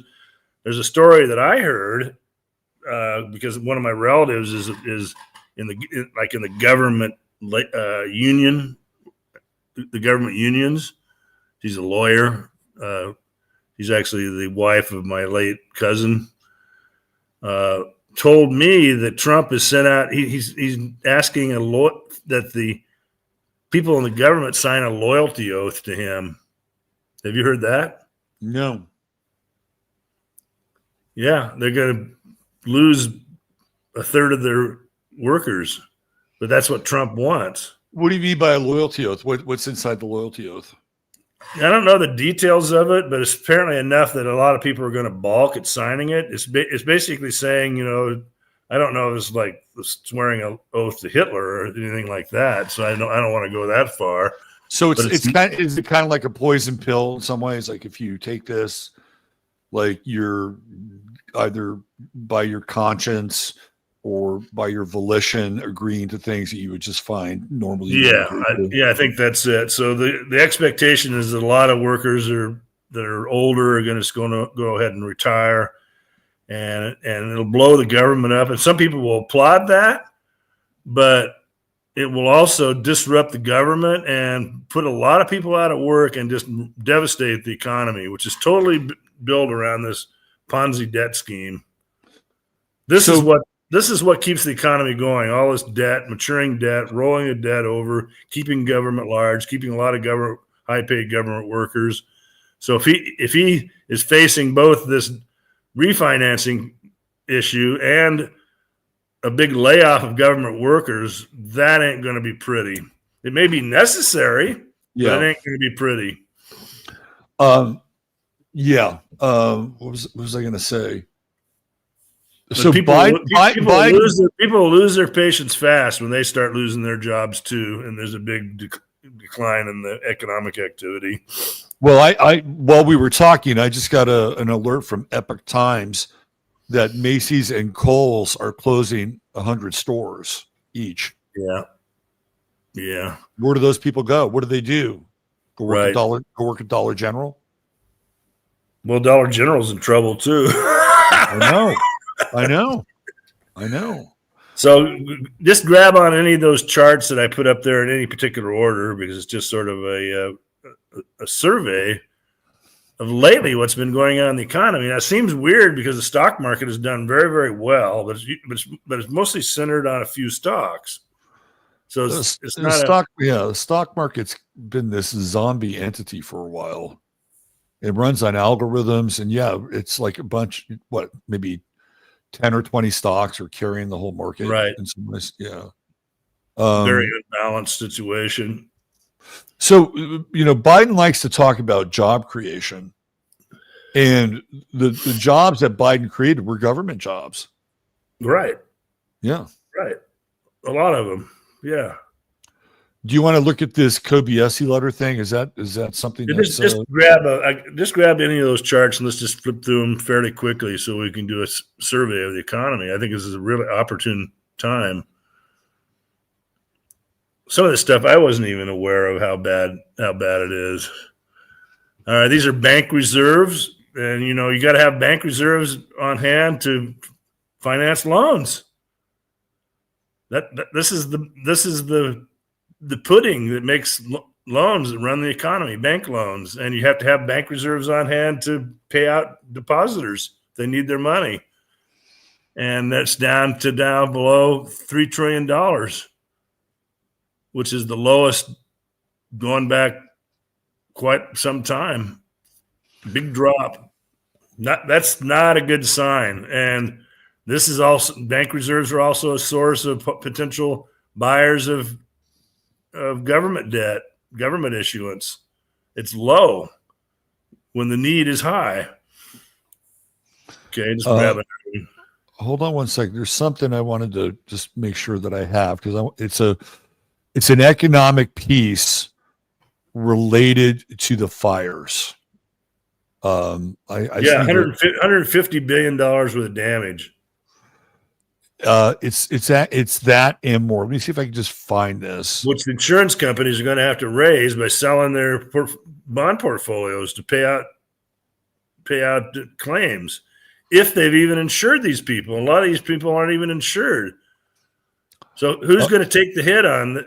Who's going to take the hit out? Is Trump? Trump's not going to show up and bail out California. No way. All right. No. So this is a very unique timing on this fire. You got a very unfriendly president toward the state of California coming in, and he will not bail them out. It's just not going to happen. Let me bring this up here. This is a really interesting. Those people are his political opponent, Steven Spielberg, et al. Okay, let me bring this up here because this is something that is pertinent to the conversation and has to do with the fire. Let me do this. All right. So check this out.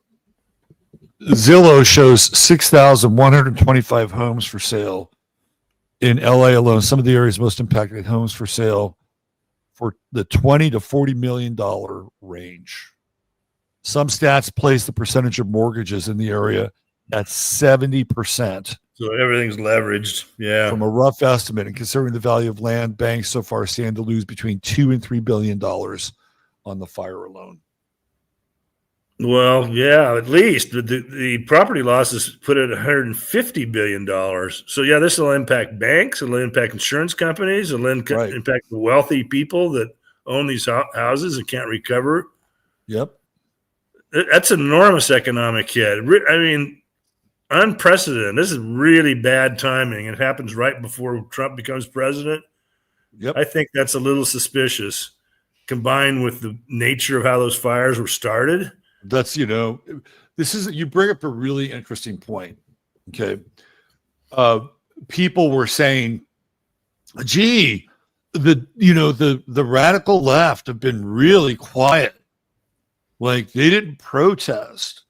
They didn't go full on Antifa. There was a quiet and seamless transition of power. What do they have up their sleeve? What are they going to do? I think we just saw it. Right? We're witnessing it right now. Like this is a major crisis that Donald Trump is going to inherit. Yeah. It's like, all right, here you go. Fuck you. But curiously, the losers of it are a lot of Trump's enemies. So it's this kosher left, kosher right. They don't care. They don't care. Hey, it's kind of like, all right, you're going to lose James Woods's and Mel Gibson's place. It's okay. Steven Spielberg and Cher will lose theirs. Yeah. Right. It's kind of like quid pro quo. And there's a lot of Schadenfreude going on too, for people who are kind of going, Yeah, I just don't understand that. I mean, I get it. But I don't understand it. It's like that could be any of us. Yep, and probably will be soon enough. Yeah, it's like I wouldn't wish that on anybody. No. I was watching this Joe Rogan, Mel Gibson interview. I really like Mel Gibson. If there are two celebrities that I'd like to party and hang out with, one would be Mel Gibson. Although I don't think he drinks anymore, but I wouldn't have to. The other would be Sammy Hagar. I really like Sammy Hagar. I think he's cool. But so Gibson is on with Rogan, and he says, "Well, I don't know. I might be having my house might be burning down right now. It's in the fire. I could be going back to a place that's burnt down. Guess what? It was. Yeah, it was. Yeah. So, are we done with this bit of good news? Yeah, more charts. Let's go to more charts. Just randomly select them. All right, what do we have? Let's see. All right, here we go. Let's do this one. This is a story. I don't know if it's a chart. Let's see. UK currency and government bond collapse. Yeah, this kind of combines with the U.S. actually. Okay, let's check it out. Same problem, they don't have enough revenues. They have rollover issues. They have currency problems so that's the chart of I don't even think it shows the full chart. Maybe you can click on it and you can see how far down it goes.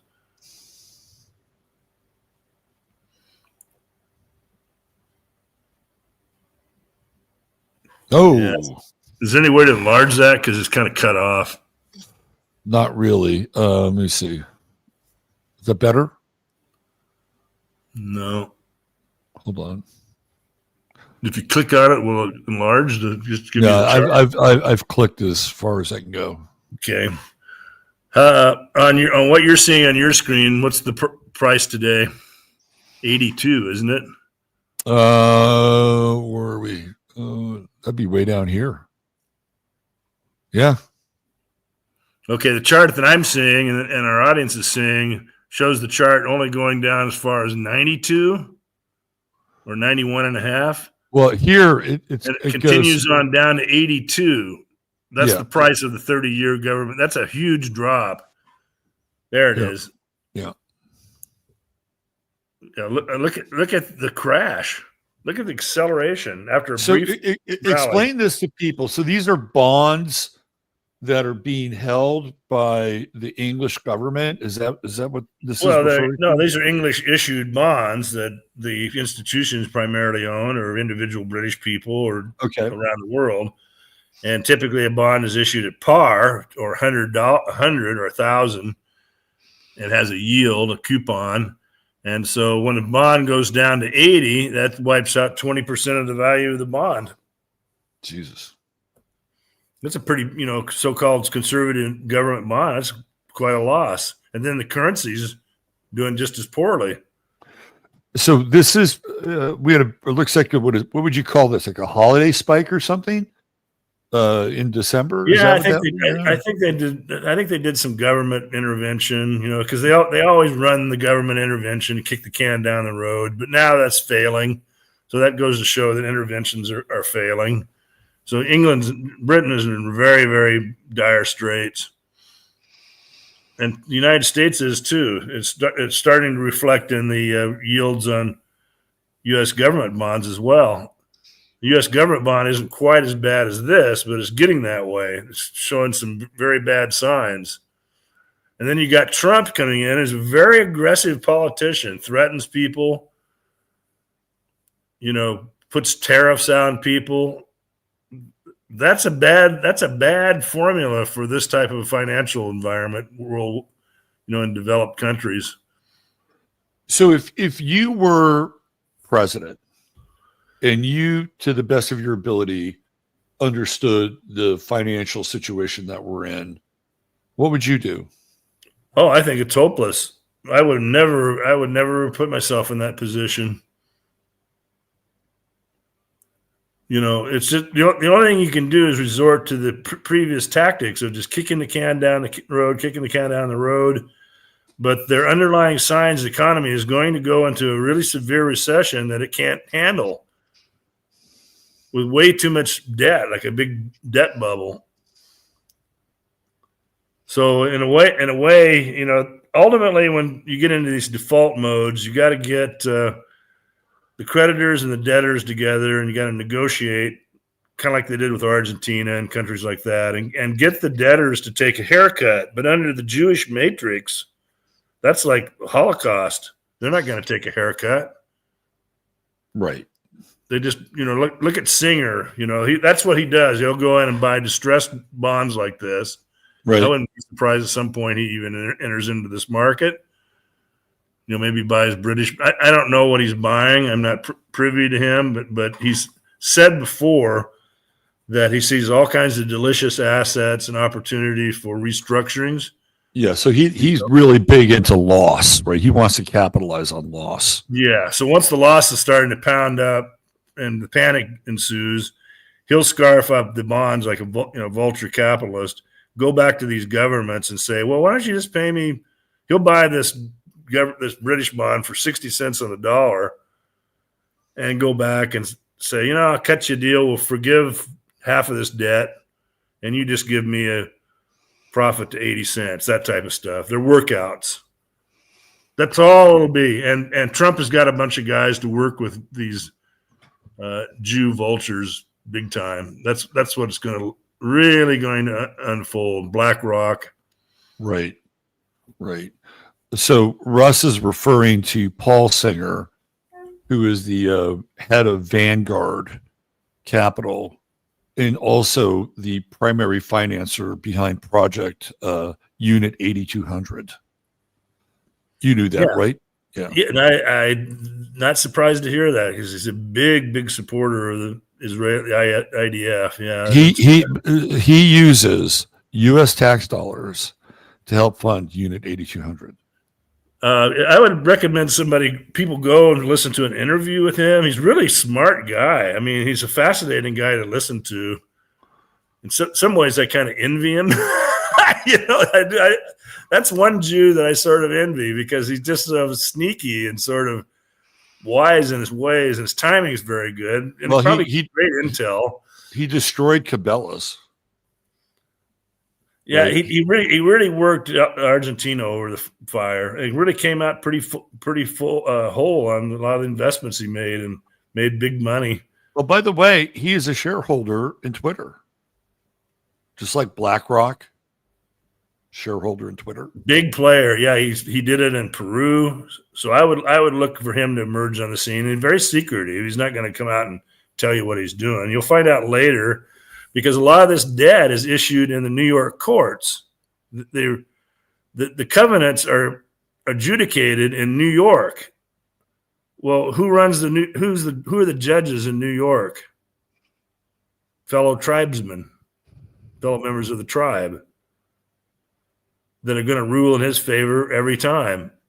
They've got that all captured too. So I have a theory about what Trump is going to do.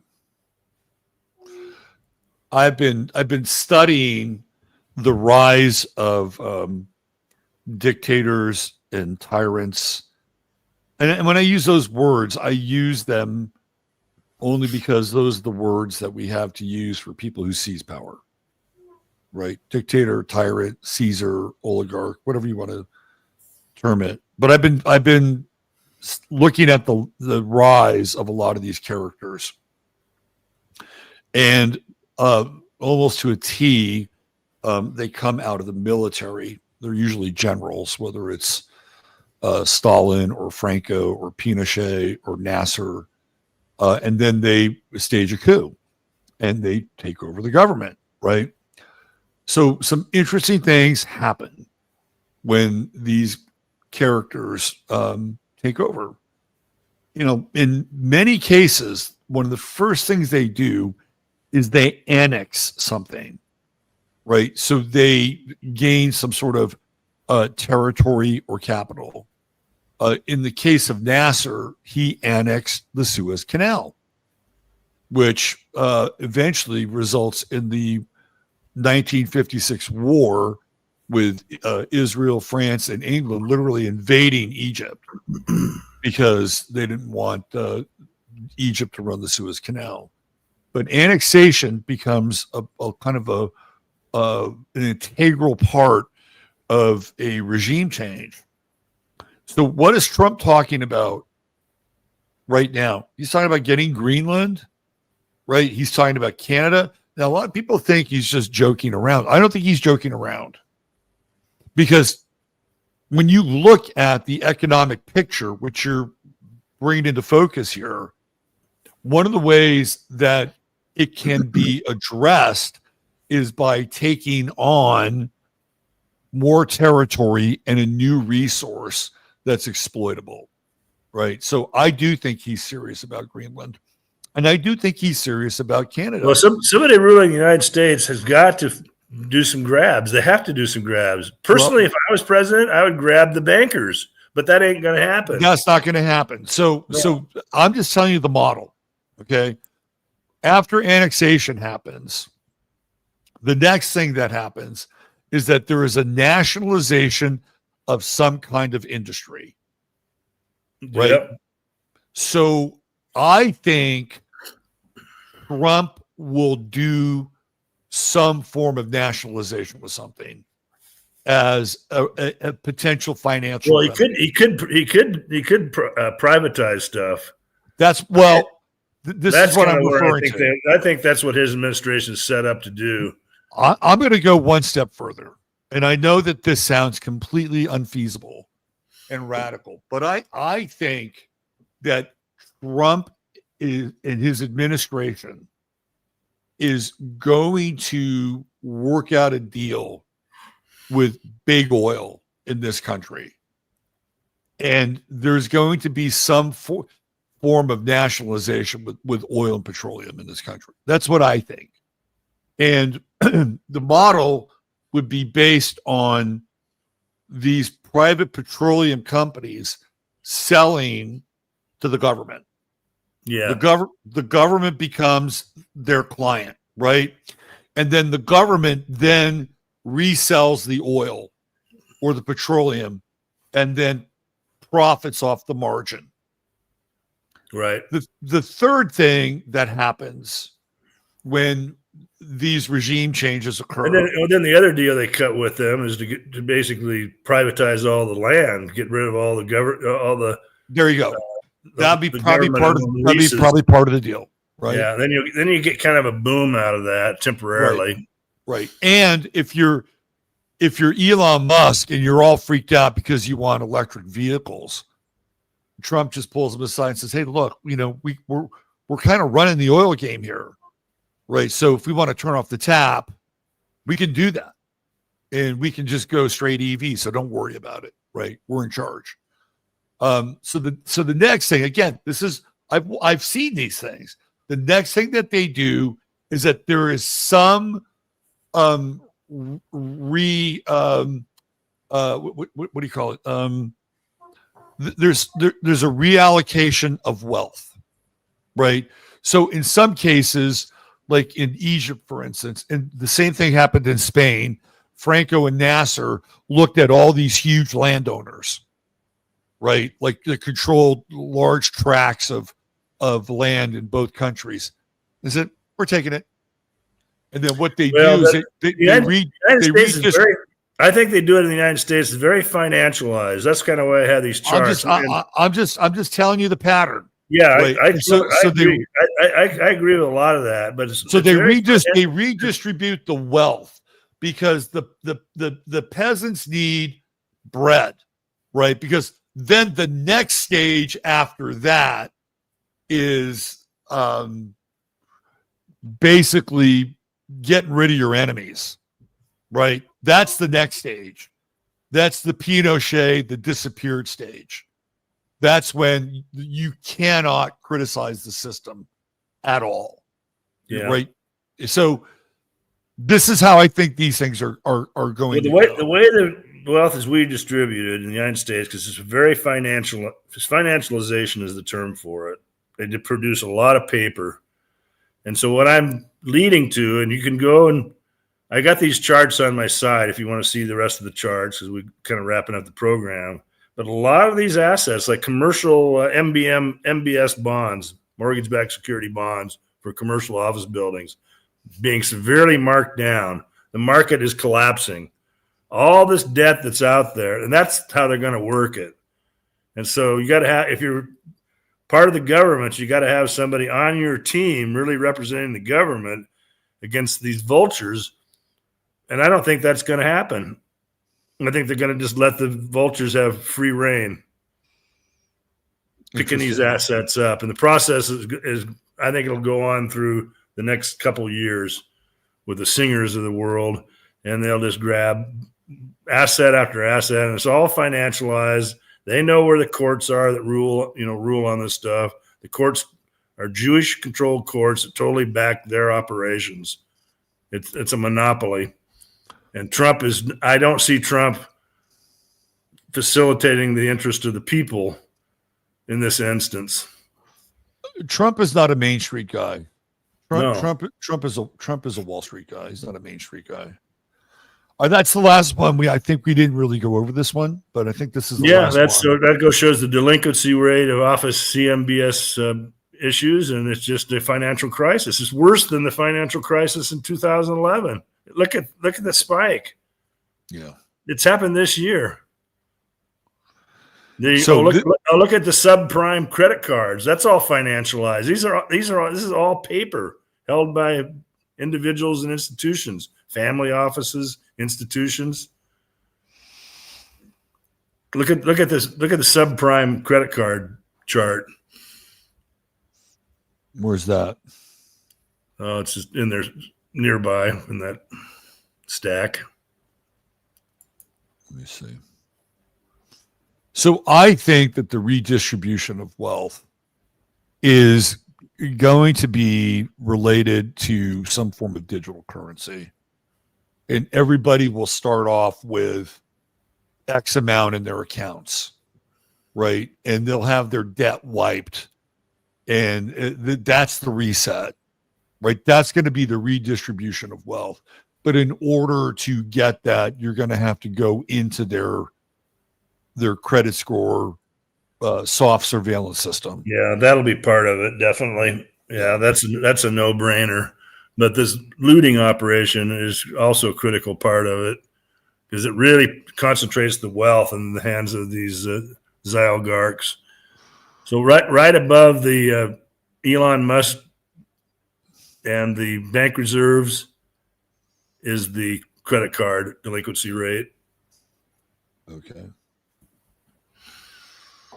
Bond collapse, bank reserves, Elon move Musk. up the page, move higher on the page. Okay. Now this is inside of the text. Right there, right there. You just passed it. Right there. There it is. Okay. Yeah. All right. This is all securitized. So when you see these kind of delinquency rates, that means that the paper supporting this issuance is really getting underwater. Some of the big shorters in the 2009 crisis are making their move on these markets. So, all right, let's go through some of these. So the green is, so this is the prime, right? This is the prime. They're doing okay. All right. They're doing okay. But a lot of those are like government jobs. So those start to fritter away. Right. Because of Trump austerity or whatever. Doge. And we've got the subprime, and this is a delinquency rate on the subprime. And they've loaned a lot of money to these people, and they're really delinquent. And they're delinquent on their cars. That's secure. Those are securitized securities. You've got the total sample, which is upticking. The real damage is in like the lower third or half of the population. They can't afford anything. They can't. And their credit is being restricted. They're making applications for loans, and they're being turned down at record levels. That's a credit contraction. It's all hitting right now, and there may be maybe this is the beginning of a stock market crash. We're down pretty hard today. Do you find that Fridays are rough on the market? Well, yeah, Black Friday, yeah. But this could just be like a warm up, mm-hmm. Right? Because they can't hide this stuff. This is the fundamentals of the market. All these securities have already been marked down. The bonds that the bank holds, the reserves that they hold, the durations are all screwed up because everybody piled in during the COVID thing and used a lot of credit to buy wrong. Boy, that was devastating. So that's what Trump faces, and he can't do anything about this. The only thing he can do is workouts with his buddies, his friends, pick losers and winners based on campaign contributions. I saw the interview with J.D. Vance and Tucker Carlson prior to the election, and J.D. Vance talked about the economy. And it was interesting to not only hear him talk about the economy, but also see his body language. And you could tell that he knows what's coming, right? He knows what's coming. And he basically said, well, we're going to have to make some very severe choices and changes. And it's going to be tough for a lot of people. Austerity. Right. He really soft sold it. Right. But he knows what's coming. And he was kind of letting the cat out of the bag a little bit if you were paying attention. So Well, in this type of a setup, austerity is going to be very ugly. If anybody thinks it's going to be just over with in 6 months and cut government spending, everything is hunky dory, this is going to be a long, devastating process. And so let's just discuss that really quickly. Let's say there's an austerity program that's launched independently of some of the stuff that I already talked about. But let's say there's an austerity program that's launched. What does it look like? And how long does it last before the toxins are expelled from the system? Well, the hope is that they think that they can retool the economy, put on tariffs, raise some money that way, maybe get some tax relief, which I don't think is possible, and then retool the economy. But to retool the economy, you have to have a market. You're going to bring everything back to the United States and re-platform everything in the United States right when your consumer and government's completely collapsing. I mean, how's that work? Well, there's also so many ecological barriers to production in this country. Yeah, they can't even mine. They can't even mine. There's so many restrictions on like mining. Now, I think Trump will probably loosen that up because they need to get copper mines built. But that's a 12-year lead but even manufacturing and some of the all that stuff, byproduct of the manufacturing, which is pretty toxic. If you go back and look at like baseball and football games on YouTube in Los Angeles from like the 70s and early, you'll see smog. Like you will see a shit ton of smog in the air because there was a lot of manufacturing going on in Southern California. Yeah, I was in these cities when I was 20 years old. I saw it firsthand. Right. Now they've cleaned up some of that process, but really what they did is those companies that manufacture, they're just not there anymore. No. Right? They're in Mexico. It's like that's Mexico's problem now. So this is what happened. It's like, okay, well, we'll do this trade-off. We'll have a better environment, a cleaner environment, but we won't have these factories and these manufacturing jobs. They're going to go away. And we'll still make money off of them because there's going to be either point of sale, distribution, and service of the products coming back into the country. But we're just not going to make shit anymore. But the air will be nice. The water will be better. Right. But Trump, the only thing Trump or any government like Trump, or not even necessarily Trump himself, can do is pick the big losers. That's the only choice they have. They're not going to be picking winners anymore. Who are going to be the big losers? That's all it is. And I don't know exactly who that will be and what the priority will be. I can guess. And it sure won't be Paul Singer. Because I think these guys are crony capitalists and vulture capitalists. Oh, of course they are. And like there was a period where Singer was really into Trump pre-2016. He's, donating huge amounts of money to the Trump campaign. And then he has a falling out with Trump. And he's no longer. And then what about the military-industrial complex? Trying to keep that going. I mean, how can that not be a big loser? Completely demilitarize the country to try to afford things. Get the government under control. Well, they can't do that because the government's completely captured by Israel.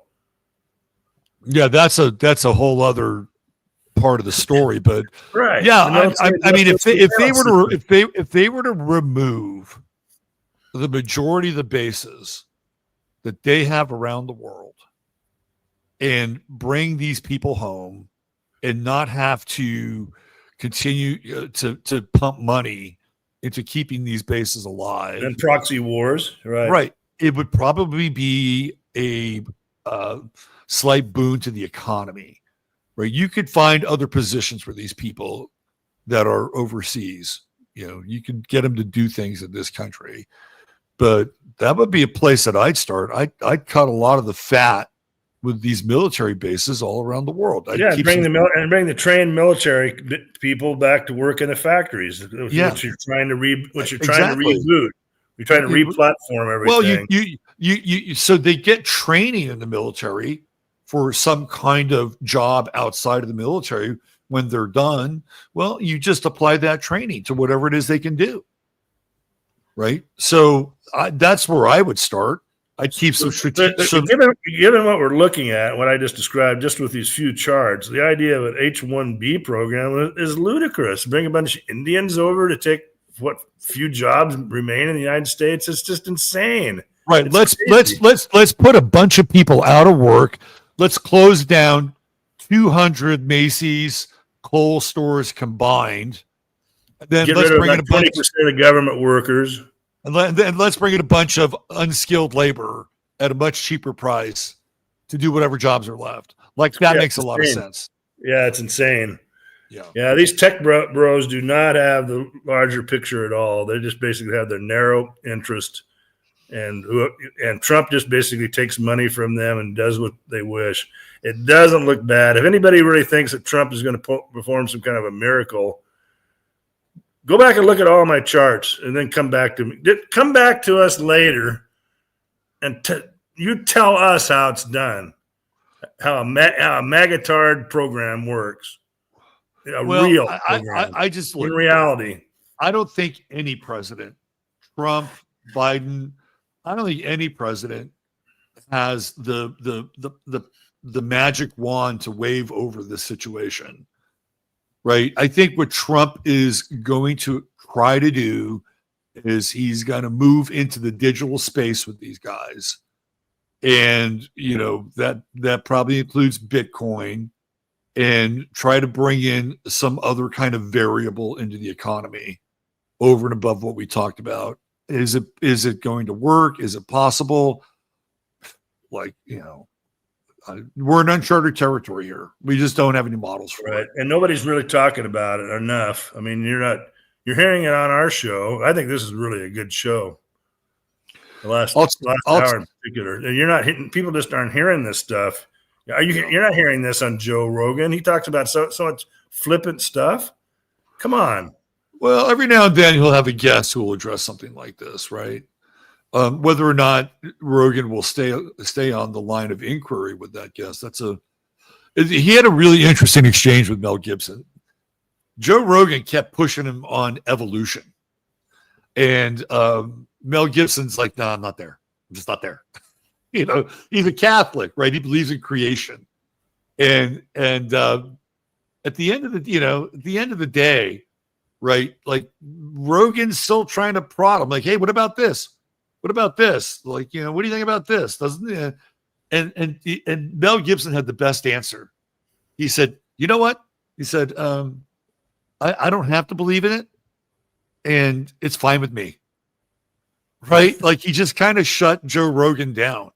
He's like, "This is my belief system, and I'm okay with it, and I don't have to be, waving a flag for Darwin here." It's a really interesting segment in the show. Russ, this has been great. Glad to have you back. And we'll be doing this a month from now. You can find Russ at winterwatch.net. I heartily suggest you go in and subscribe to his feed. He's a good follow on Twitter. You can follow him on Twitter. And you can see him here once a month, first Friday. Thanks again, Russ. Okay, see you guys. Bye. All right, that'll do it for today. We'll be back on Sunday night, and that'll be the first Sunday Night Astro Live of 2025. If you're a Locals member, you'll be able to come on to Locals, where I'll be live streaming the astrology for 2025 for Locals members only. Locals members, you want content, you got content coming. Next Sunday nights, we are going to bring David Palmer and Evan Nathaniel Grimm and our friend Mario from Symbolic Studies. All four of us will be together next Sunday night talking about Aquarius, talking about Trump, the inauguration, It's going to be a really, really interesting show. I just invited Mario last night because he's so good at symbolism. And we're entering into a really interesting time when the sun and Pluto will be conjunct, I think for the first time in Aquarius. So don't miss next Sunday night. That's going to be a real banger, as they say. So all you locals members, I hope to see you tomorrow. And I think there'll be a recorded version of it just in case you can't make it. All right. Thanks for being here. Mods, thank you for doing what you're doing. And much love to all of you in 2025. Take good care of yourselves. God bless one and all. And we'll see you back here on this channel Sunday night. Bye for now.